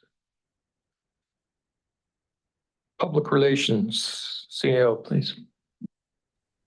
Yeah, some good headway here overall in this last year. I think probably the key piece being the 47 press releases that we did to the end of December, which is more than ever before in the district's history that I can see anyways. So lots of effort to communicate there. The budget open house, I think, was a real success in getting some of the information out about our programs and questions being asked. The other thing I'll highlight is just the work we're doing with the chamber, which will come up here shortly in another slide. We're starting to think about maybe a joint announcement on that work because it's been a long time coming, and we want to make sure the people of Summerland are aware of some of the changes they're going through to evolve and some of the work we're doing with them to support the efforts of tourism in the community. Yeah, and just as you see on the slide there, where Lucia and I have talked about, with the budget open house, we know that it was pretty bad weather, and so we didn't really get the people out that we necessarily wanted to really take advantage of that trade show portion of it. What all the departments did. And last year, I went to, at the invitation of the District of Peachland, I went to they have this whole day-long event where it's quite a thing. They have Rotary there making burgers, and they have all the municipal departments, all the regional district, ambulance, RCMP, the library services, all the extended, public services, all with tables, and it was absolutely buzzing. There's a lot of people. So, C and I were talking about maybe we should, think about doing something like that in a time of year when the weather is a little bit nicer, where there's not going to be a snow, there's not going to be a snowstorm that night. So that's something we can talk about down the road, but it's just an idea of you taking that kind of trade show portion of the open house and maybe making it a bigger community event and to be able to reach more people. Okay, any questions on that otherwise? Can I just say, I like the idea of a day event in September or May or whatever, because our weather's great and people are interested in what we do and how we do it, so I'm sure they'd come out and have a look. And they'd be back from their vacations. Yeah, exactly. Just not on the snowiest day of the year. Okay, what do we got next? A bylaw and policy review. Corporate officer, please. Thanks, Mayor Holmes. So for Q4, we just had a few bylaws come forward, including the utility budgets. And looking forward for Q1 of 2024, we'll have several bylaws coming for council's consideration related to the new provincial regulations. Okay, don't see any questions. Move on to tourism. CAO. Yeah, so the chamber is going through a bit of a transition to sort of refocus on the side of the work that we help pay for, which is Destination Summerland, and that tourism element that is so important to Summerland and to economic recovery in the long shadow of COVID that many businesses are in right now. So lots of work and effort happening in that regard. And one of the things we've done in the last year is some in-kind work, the chamber grounds. People may have noticed driving by, put some effort with our staff time into sprucing things up a little bit as an in-kind contribution. Not a lot of time and effort, but even just that little bit, I think because of the level of talent our staff have, you can see there's some beautification there, which has been much appreciated by the chamber, but of course also visitors coming through. The chamber has been starting to think about maybe a different location. So we're just in exploratory discussions with them on that in terms of what they're thinking about. So not a lot to report there, unfortunately. But as I mentioned earlier, as things become more clear, we'll certainly be wanting to communicate about that in conjunction with them and alongside them. Lastly, this MRDT, it's the hotel tax. That's what this is referring to. It's in the council priorities, and it'll be a focus in 2024 to apply for that. I was hoping to get that work started actually in 2023. I'm the bottleneck there, so I will be making it a priority for my own work in 2024 to see that come to fruition. Thank you. Any questions? So we'll move on to the intergovernmental relations. Carry on, Graham. Yeah, there's lots happening actually. The tennis courts, obviously, with SD 67, were already mentioned by Lori. We're planning something there to show joint collaboration.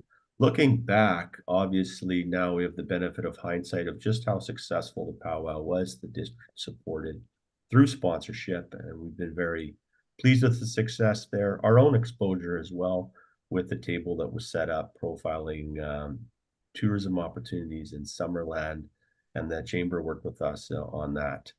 The mayor hosted, of course, the first of its kind district municipalities meeting at UBCM. It was very well attended, and I know that's only going to grow based on being able to be a fly on the wall there and seeing the level of interest there.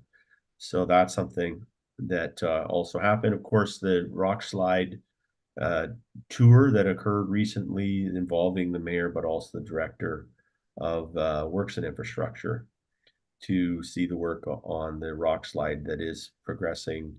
I thought quickly, but I guess when I read in the news, they still have a long way to go. So there's just a lot that has to happen there to make it safe, and we appreciate their work there.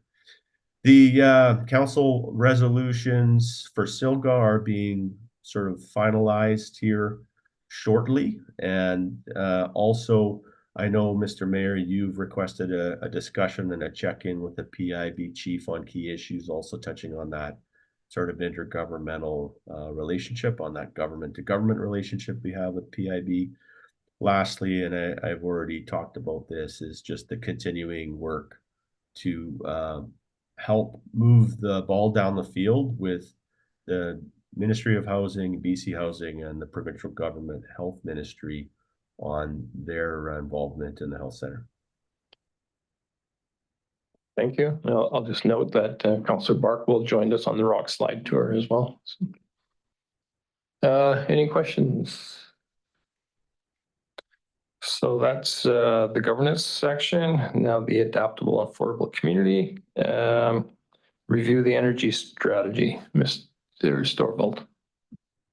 Thank you, Mayor Holmes. So starting with the solar project, as council knows, we commissioned that late last year and currently working on some project efficiencies, mostly small things. And so we'll be chipping away at that through the springtime here. We do have some cleanup on that Denike Road extension as well. But the system's operating, but we do have people in and out of there generally every week right now, just addressing the deficiencies. Next is the distributed generation. So that program is scheduled for review this spring here. And I'm currently working on the council report for that. So we're reviewing the last 5 years of the program. It's been in place for about 5 years now. So we'll be bringing that to council with some options and recommendations there.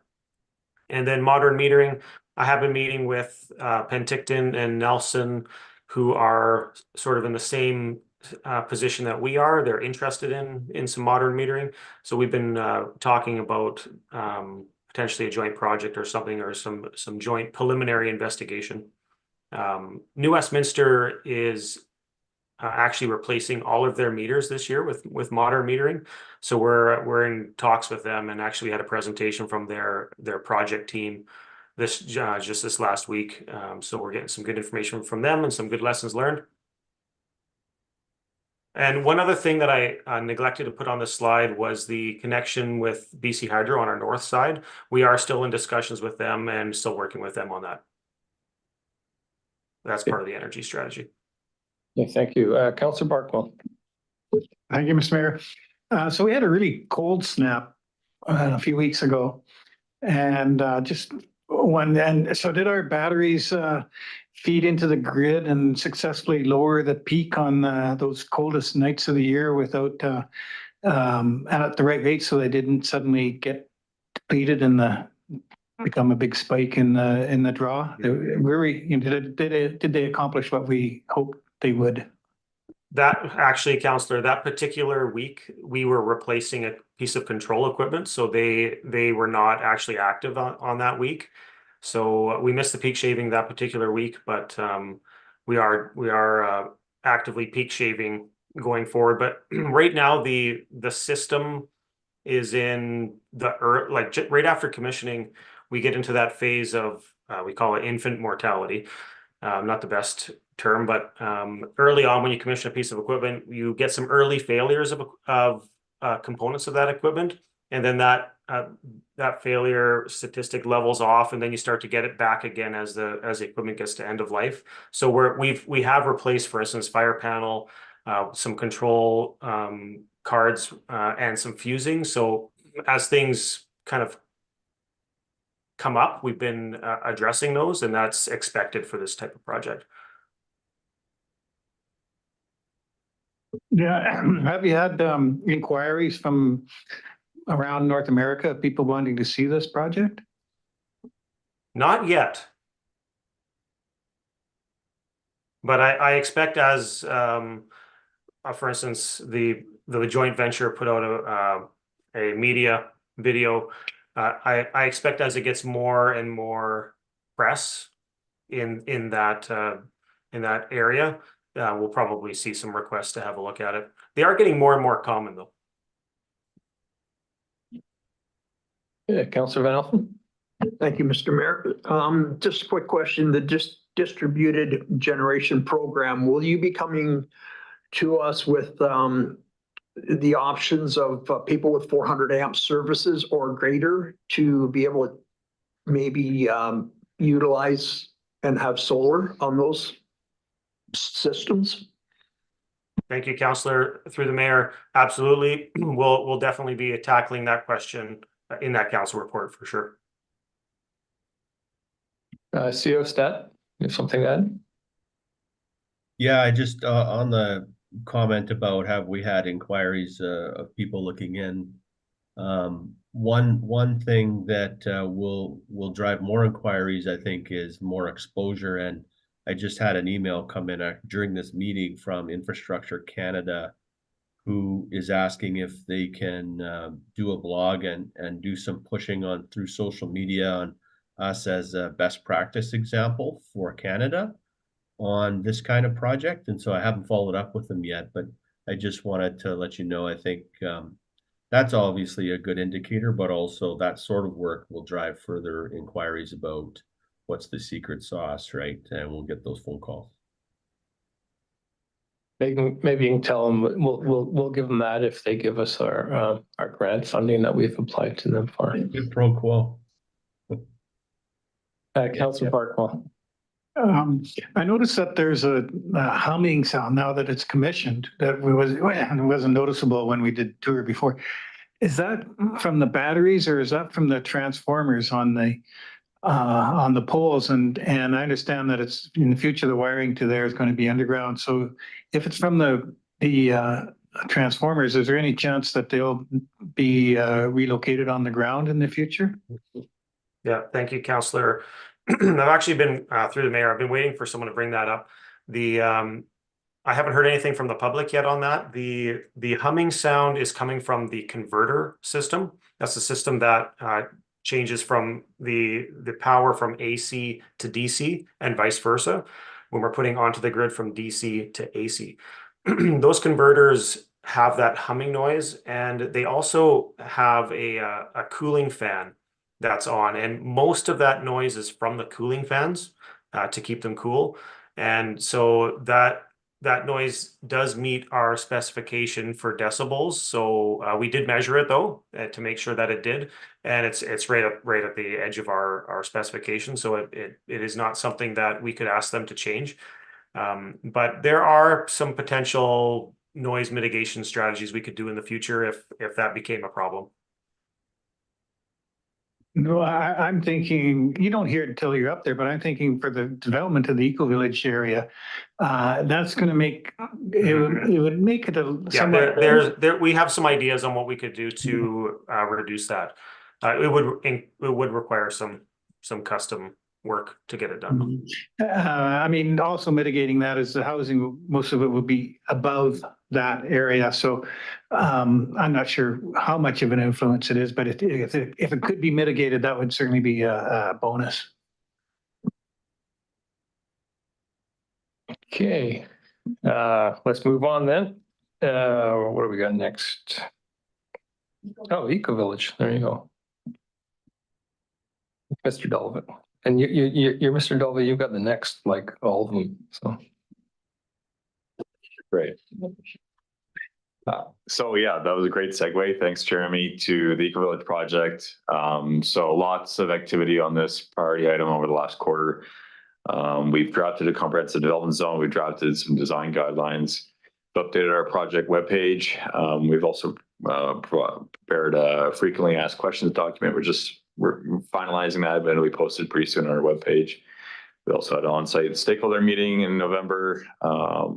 It was late November.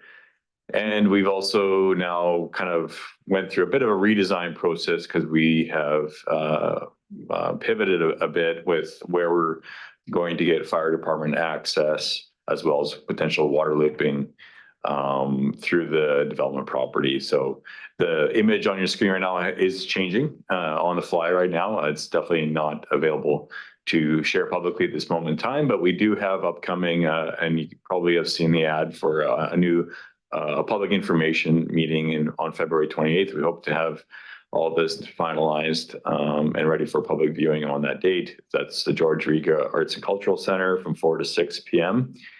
Hoping to get some good feedback from the public, and then we'll probably then right after that open house kicking off a public survey with regards to the proposed plan and the zoning, and particularly because we'll be moving forward with the zoning bylaw amendment right after that, going to council with that.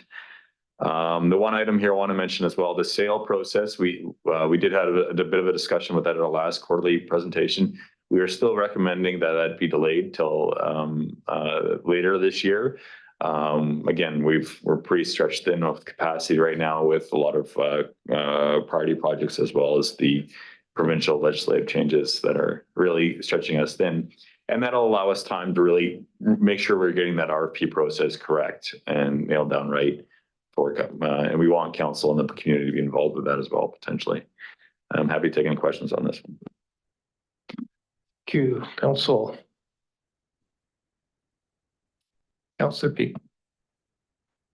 I understand the workload. I really would like to see us move forward because the opportunity will be a good one, but I do understand the constraints.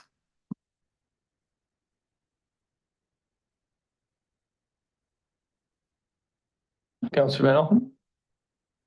Thank you, Mr. Mayor. With the downsizing of our solar project, is there an opportunity to increase the size of the eco village footprint? Thank you for that question through the mayor. This image on this screen has been, I believe, already updated because of the smaller footprint area. That purple area was the previous footprint area. I think it has been scrunched up a little bit to kind of create a little bit more of a north boundary. That's kind of going on the east-west plane. So there is going to be a little more opportunity for development in that area that's been freed up from the solar project descaling.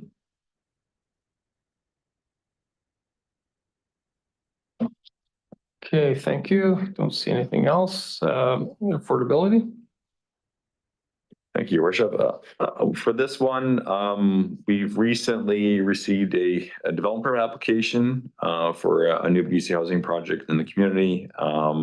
That's just happened recently. We'll be coming forward to council for consideration in the near future on Henry Avenue.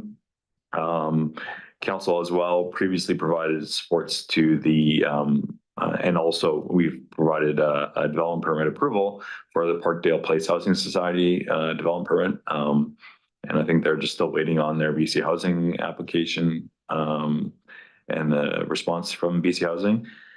In terms of next steps on the transit side, last week we went public with a public survey looking for the community's feedback on the free transit program. We have the deadline by Earth Day this year, so that's in, I think, the second week of April, to review kind of the free transit program with council.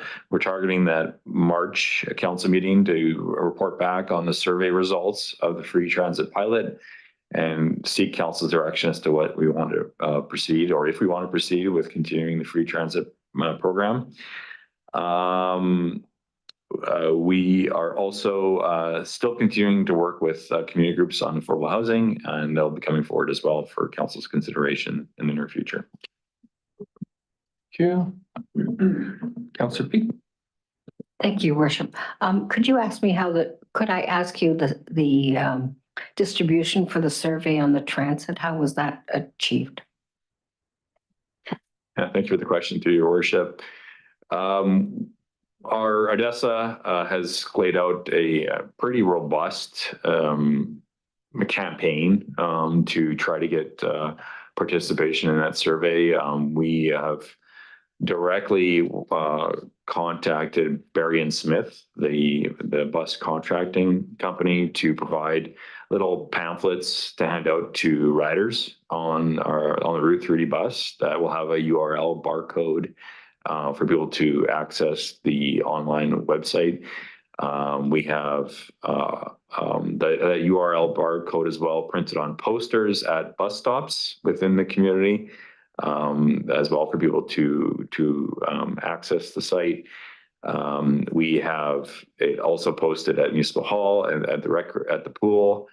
And we also have hard copies available in those two locations for those that don't have access to a mobile phone or a tablet, if they wanted to submit a hard copy to us through that means. And it's on the Facebook as well, on our website, and we've issued a press release. So we're trying to do everything we can. That's great. Could I ask, Mayor, are you doing a podcast? Are you mentioning it in anything you're doing as well? I wasn't planning on it. I know when we took the bus last week, the bus driver knew all about it and he was all ready, gung ho to give out his pamphlets, but. Thank you very much. Okay, infill residential housing. Thank you, Worship. So this one is a strategic priority of council that we've kind of morphed and pivoted with the BC housing legislation changes that have come in the fall. Very similar type of goals of infill residential housing.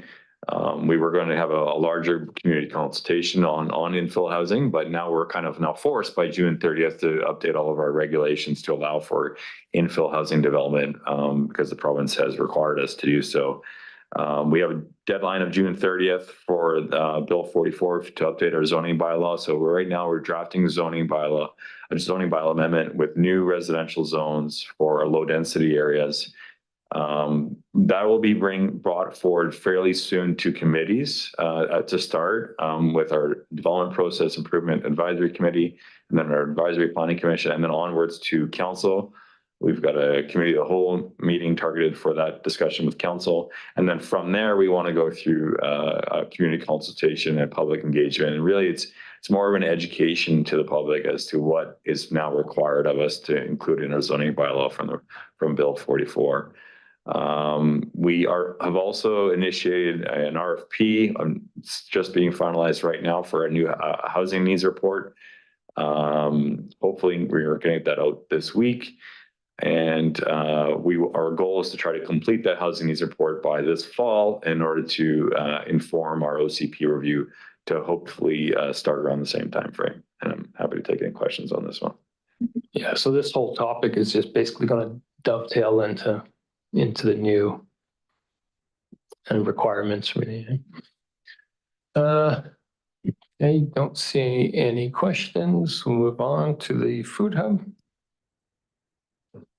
Thank you, Worship. For this one, we are still waiting on Locomotive. If council remembers, we provided a letter of support to Locomotive with regards to their co-location and applying for a grant to the Investments in Agriculture Fund. They have now moved on to the next stage of their proposed their grant application, so that's a positive. Hopefully we hear back from that grant review process soon. We've also recently received a Ministry of Agriculture grant extension to our previously awarded $800,000 grant to March 2025. Now that did come with some conditions. They've kind of laid out a fairly detailed deliverable dates for us by us including a Community Futures Okanagan Similkameen, our project partner on this. The first of which is the hiring of a project manager for this project and the confirmation of a land building partner by Q2, and then the update to our business plan by Q3. So that's been included now under this strategic priority of councils, and happy to take any questions on this one. Any questions? Councillor Peak. Thank you very much, Your Worship.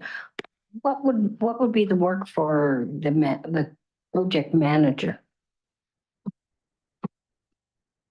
We've had some discussions, I would say over the last 3 to 4 months with both Community Futures Okanagan Similkameen, as well as the Ministry of Agriculture, is the need for someone to take the reins and really spearhead this project from getting all and to get on the ground, to confirming the land and building partner, as well as re-engaging with those businesses that are going to be anchor tenants with the food hub and determining their needs.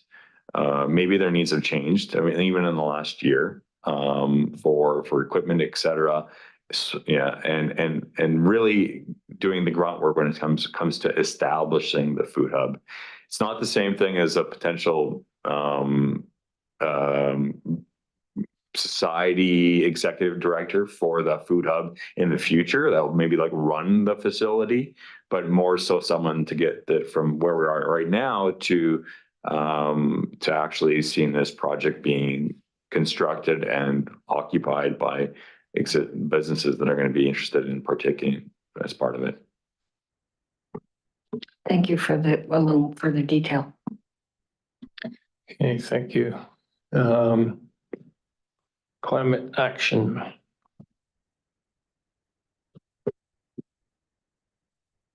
For this one, just information item, we did present last fall on the HRVA that was presented and approved by council. I think that report has now been sent to the province. The RDOS has reinitiated their extreme heat mapping project, which we jointly submitted a grant application for, and we were successful with that grant application. So they are now reinitiating that project from their end, and we're a partner of that project. In terms of next steps on this item, we hope to come to council fairly soon to discuss a potential grant application for the completion of a climate adaptation plan, which is the primary deliverable, I would say, under this priority 3.6 for council's term. We've identified a grant opportunity that we think was closely aligned. This is currently preparing a staff report, so we should be coming fairly quickly with council decision on that grant submission. Okay, thank you. Any questions? Don't see any. So alternative revenue opportunities, CAO. Yeah, and I think this is our last slide, if I remember correctly.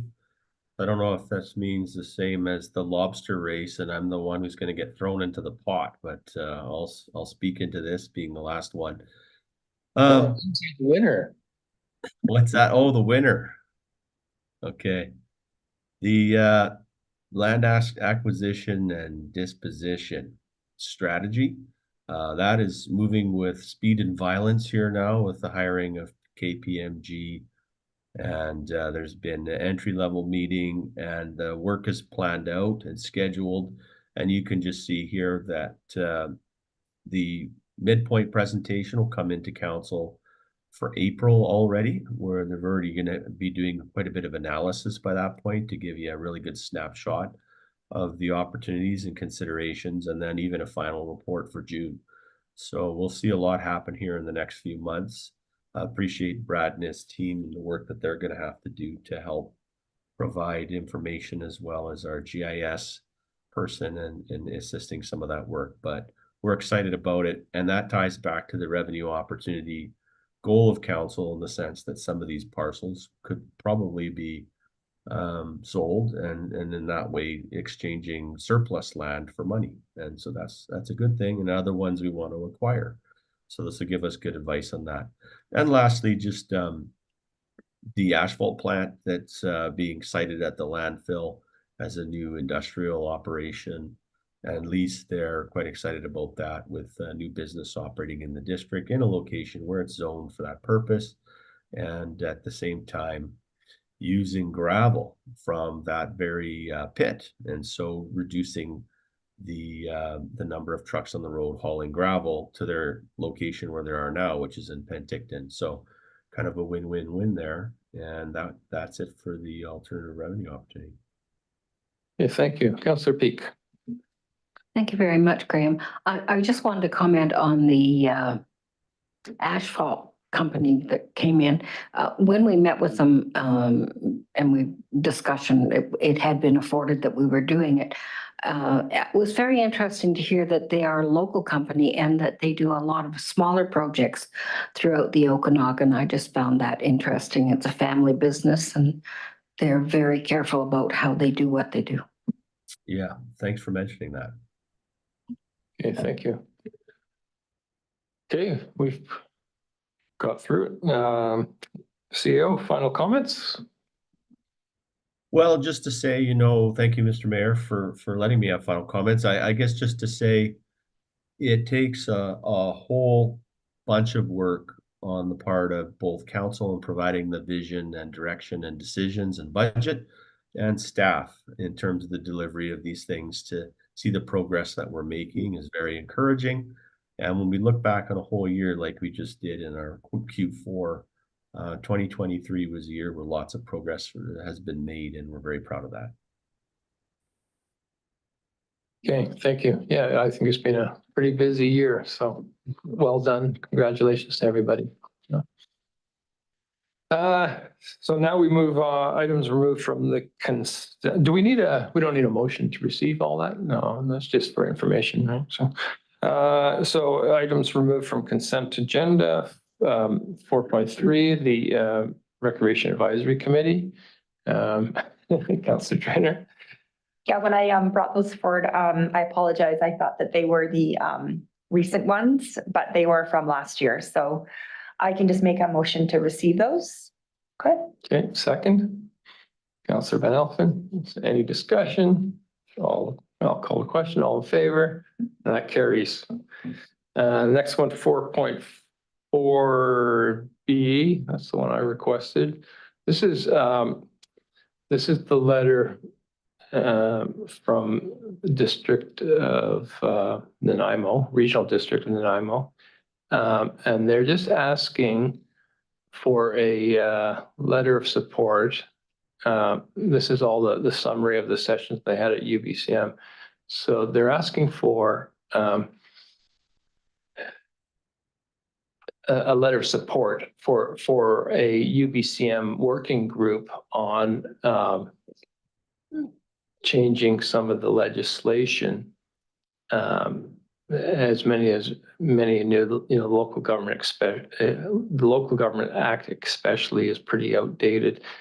But I just thought this would be an opportunity, another, kind of avenue we might get to be able to raise some of our SILGA, resolutions that we're bringing forward, that we're asking for changes to. This could be another approach to it. The agricultural lands one, as well as the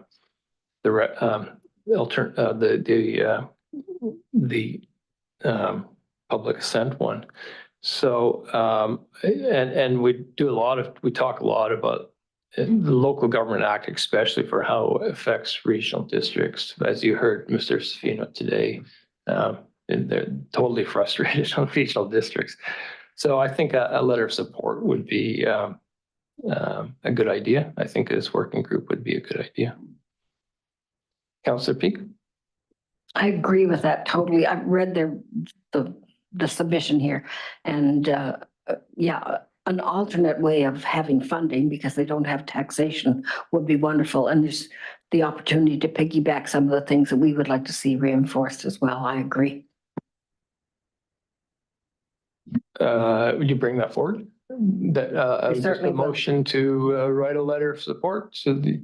Yes, I'll bring that forward. Okay, second. Councillor Barkwell, any discussion? I'm just saying, without speaking to any specifics, that in principle, legislation always needs to be updated. The world changes, the situations changes, and legislation, which affects our lives in ways that people don't understand, has to be updated too. It's like they, when they brought in the community charter, that was a big update with the community charter, but then they forgot about the Local Government Act, and it's sitting there, and everybody is frustrated with that act. So, okay, I'll call the question. All in favor? None opposed. That carries. Item 4.4E, letter from the food bank. Councillor Peak. Thank you, Worship. I'm just going to mention a few highlights of this, because the food bank is talking about the situation of homelessness in Summerland, dealing with extreme cold, and homelessness becomes a potential life-threatening event. For the community the size of Summerland, a winter shelter of 6 to 10 beds might be the best option.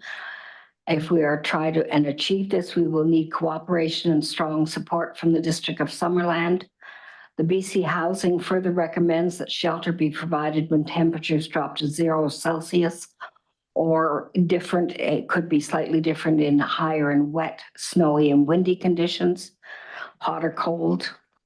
We make note of the fact that except for shelter, Our food bank is able to support those that are homeless in many ways, and our community is extremely supportive of the work that we do. The letter goes on to say that there may be fear in Summerland residents to not support a homeless shelter because they feel if you build it, they will come. Or in other words, the assumption that homelessness will increase if a shelter is built. But in fact, that an adequately sheltered person is no longer a homeless person, whereas an assisted street person remains homeless. So we're looking for council to support and look to that discussion with our residents so that we can see some resolution to this, possibly some temporary alternative process that we could have some coverage before next winter. I'm not quite sure whether I should look for a receipt of this or look for support or how best to go forward with it. I'm not sure. Councillor Trainer, yeah. Councillor P, can I just ask you a question? With regards to this letter? It says our recommendation is that shelter responsibility, facilities and staffing should rest with local government, funded specifically by the province. So does that, I take that to mean that that would become a municipal responsibility? Is that? We suggest that that's a possibility. We recognize that it is the provincial's responsibility, but our municipalities have a responsibility to see the opportunity for shelter to be available. So however we best would see that happen, we know that small communities are not the same as big cities, so that it should be tailored for the community it fits in. And I think our responsibility as council is to look to see how that best happens. I guess the difficulty I have is that, if you look in larger centers, like even Penticton, which isn't that much larger than us, but and cities, these shelters are, the whole thing is initiated by the provincial government, and the municipality's role, as far as I understand, is basically zoning and local government's traditional roles. So the expectation is that smaller communities with fewer resources than larger communities are then expected to initiate the thing and drive the whole process. To me, that's that's a lot to put on communities such as ours. I have questions about wraparound services that we would be lacking here. I empathize completely, but it's when the government's already offloading so much to us right now in terms of housing. It's like, yeah, how much more can we take? I have, I would like to perhaps maybe receive information on what other municipalities such as ours are doing. But, before we jump into something that we don't know what we're jumping into. Councillor Peak. Recognize it is the provincial responsibility to supply these. Is it not our responsibility to say that we have a need?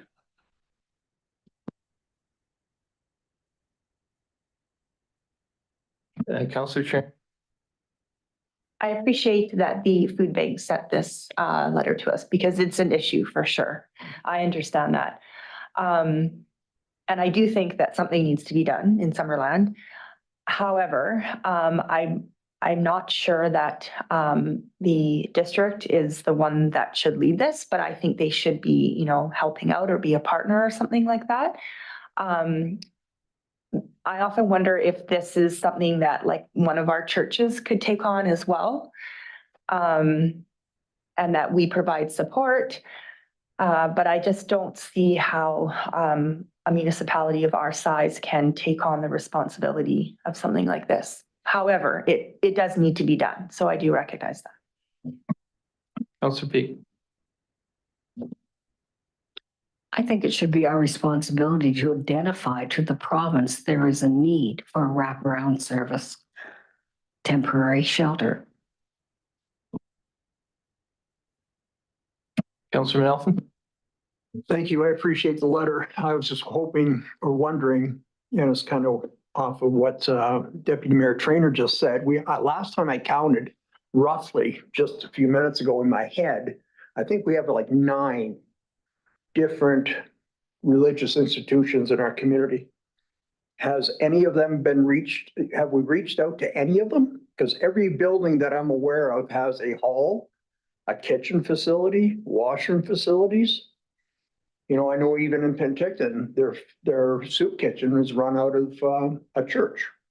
So I'm just curious if any of these religious institutions have been contacted. Thank you. Councillor Peak. Our churches are involved in discussion and delivery of very, very many things to their residents. I still feel that there is a place for our local government to identify to the province that there is a need. Well, if council is agreeable, I'm more than happy to write to the province asking, even copying attaching the letter from the food bank and identifying the need and asking them what are they doing about it. I think that would be most useful, your worship. The food bank has been trying to cope with it in the ways that they can. They had hoped to have a shelter some years ago. I can't remember maybe 2008. I don't remember it exactly because I wasn't doing it. And they weren't allowed to do a shelter because it was below grade and there were no windows, and they were willing to look to that opportunity, but they don't have that opportunity in the location they're at. So I would very much appreciate if in fact you would do that. Okay, that's up to council. Councillor Betts. Thank you. So one of the things that I see with this letter, I absolutely can understand the communication from our food bank addressing homelessness or the unhoused in our community, as it faces pretty much every community. But one of the questions I do have when I read the details of the letter is the specifics of what ought to be provided to a resident who would ideally be having somewhere to stay overnight. And because it's not the problem during the week, during the day, to help people find a safe place to be where they can shower and whatnot. But in the overnight times that it needs to be staffed on a 24-hour basis, that residents ought to have a provided hot meal. And there's many details that are included in this document. And one of the things I have been watching nationally has been different communities building these very small, tiny homes, or they're really just kind of safe sleeping quarters. But those don't include a hot meal or just all these other additional amenities. There seem to be group kitchens and facilities and bathroom facilities and things, but it's about having a safe, stable place to sleep. So to me, it seems like to say something to the province that this is a need is absolutely worth it. But what that commitment is where I would still want to have a little bit more of a discussion, what the obligation is on the part of the district. But I think there is room. We could easily have some of those little homes built. Maybe there's be appropriate, if not within walking distance. So anyway, if I'm behind the idea of it, it's just some of the details I feel there's room for some discussion yet. Councillor Peak.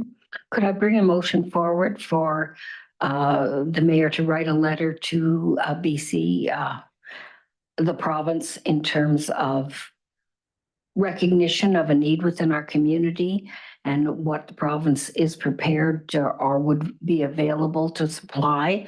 I make note the federal government has just said they were doing I think it was $100 million for 85 communities for homelessness that was announced this morning. So if we could write a letter requesting a review of what they would be able to bring forward for our community and how that might work, and attach the letter from the food bank, that would be very useful.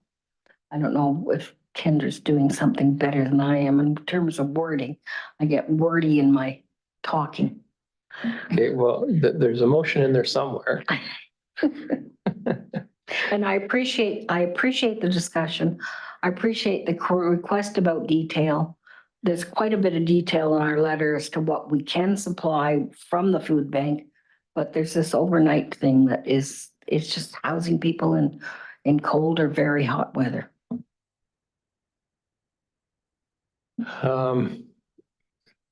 Corporate officer, would you want to make an attempt at a resolution there? And in the meantime, Councillor Trainer? I'm just asking this question because I don't know the answer. Does the province give money to smaller communities for shelters for extreme cold? Is that done anywhere? Like, I know they do it in big cities and in Penticton, but is that something that there is funding for? I don't know. I don't either. We've had people in the community that were willing to buy shelters at $5,000 a piece. And because we don't allow a zoning anywhere, we weren't willing to entertain them. There's no, Mr. Dahl probably knows, but there's no like tiny homes. It doesn't exist in the BC building code. I mean, there's no such thing as terms of provincial legislation. As far, I mean, we're going through this at the RDS right now. So, corporate office, did you have something or?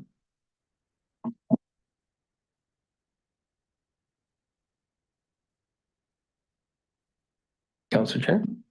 I'll second it once it comes up, but I just think it would be important to specifically ask if they have money for overnight shelters for extreme cold or extreme hot or whatever. Because I think that's what you're needing. Okay, Councillor Peak. We can certainly ask that question, but it's their responsibility. We want to know what they are prepared to do in the smaller community like Summerland. I guess my concern about attaching the letter is, well, I can make it clear in my letter, but I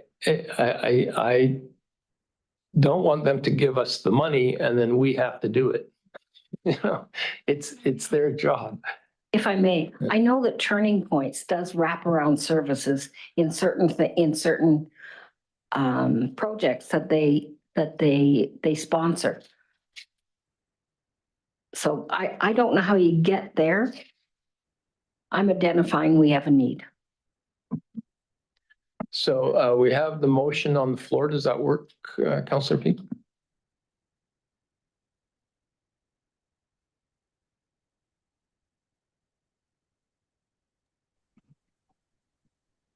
I think it should say with wraparound services. The need for homeless shelter with wraparound services in the community.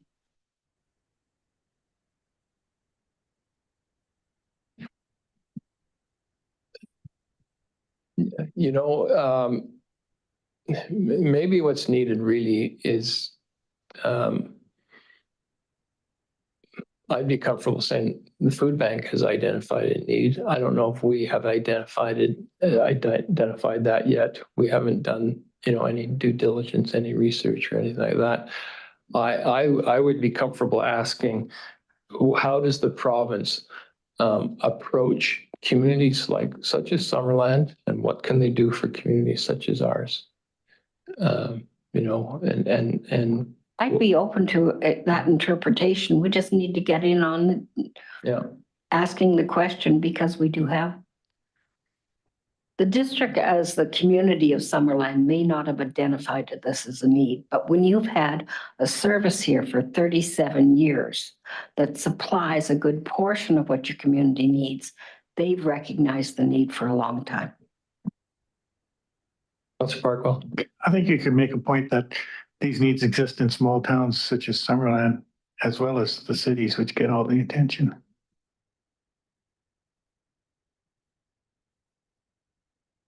Okay. We're gonna leave it like this, or do we want to make any of those? Counselor Betts, go ahead. Thank you. I was kind of more in support of how you were approaching it, Mr. Mayor, in terms of identifying to the province that small communities still have needs for addressing and helping our homeless populations, as compared to a specific homeless shelter with wraparound services. I mean, I'm just not sure of what we're asking with our commitment from the province. So just not certain about the wording here. Could I make a suggestion that we wordsmith this a bit over dinner, and then we bring it back tonight and in our notice of motion section, which we have another one as well. Excellent idea. Okay. And so we can just put this on hold right now. It's on the floor, corporate officer. So what do we just defer it? Yeah. Table it to tonight. Okay, everybody's good with that? Thank you, Mr. Mayor. Okay, thanks. Public comment period.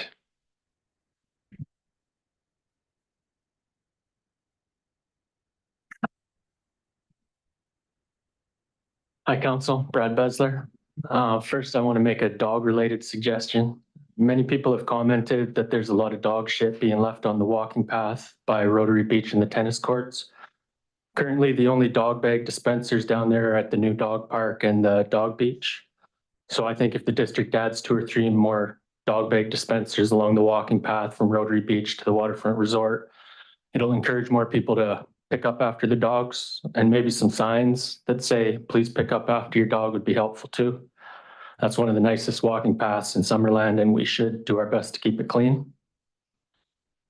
Last week, a Summerland mom reached out to me over concerns that the Unisys private school was being given more ice time at the arena compared to the public schools. The corporate officers since confirmed that Unisys gets 3 days of ice time per week, but the public schools, all 4 of them, only get 1.5 days per week total. And that doesn't seem fair.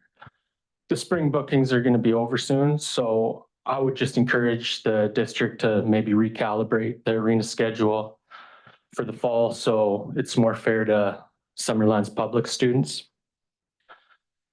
And I saw in the news that Mayor Holmes, along with other Okanagan mayors, signed a letter and sent it to the provincial government voicing opposition to open drug use in public places like parks. I was glad to see you sign that letter. I agree. It is unacceptable to have open drug use in public places, especially where kids are. And today during the FOI discussion, the corporate officer mentioned that staff have to manually go through all these responses page by page for duplicates and that. That's not true. The district actually uses software that automatically removes duplicates and that. So that was a bit of a misleading statement to council. Thank you. Okay, thank you very much. I get a motion to close the meeting to the public pursuant to Community Charter 91A, C, E, G, and I. Councillor Van Elfen, Councillor Peak, all in favor, that carries, and take a 5-minute break. 4:15. Yeah. Oh, we have that. We'll motion to extend when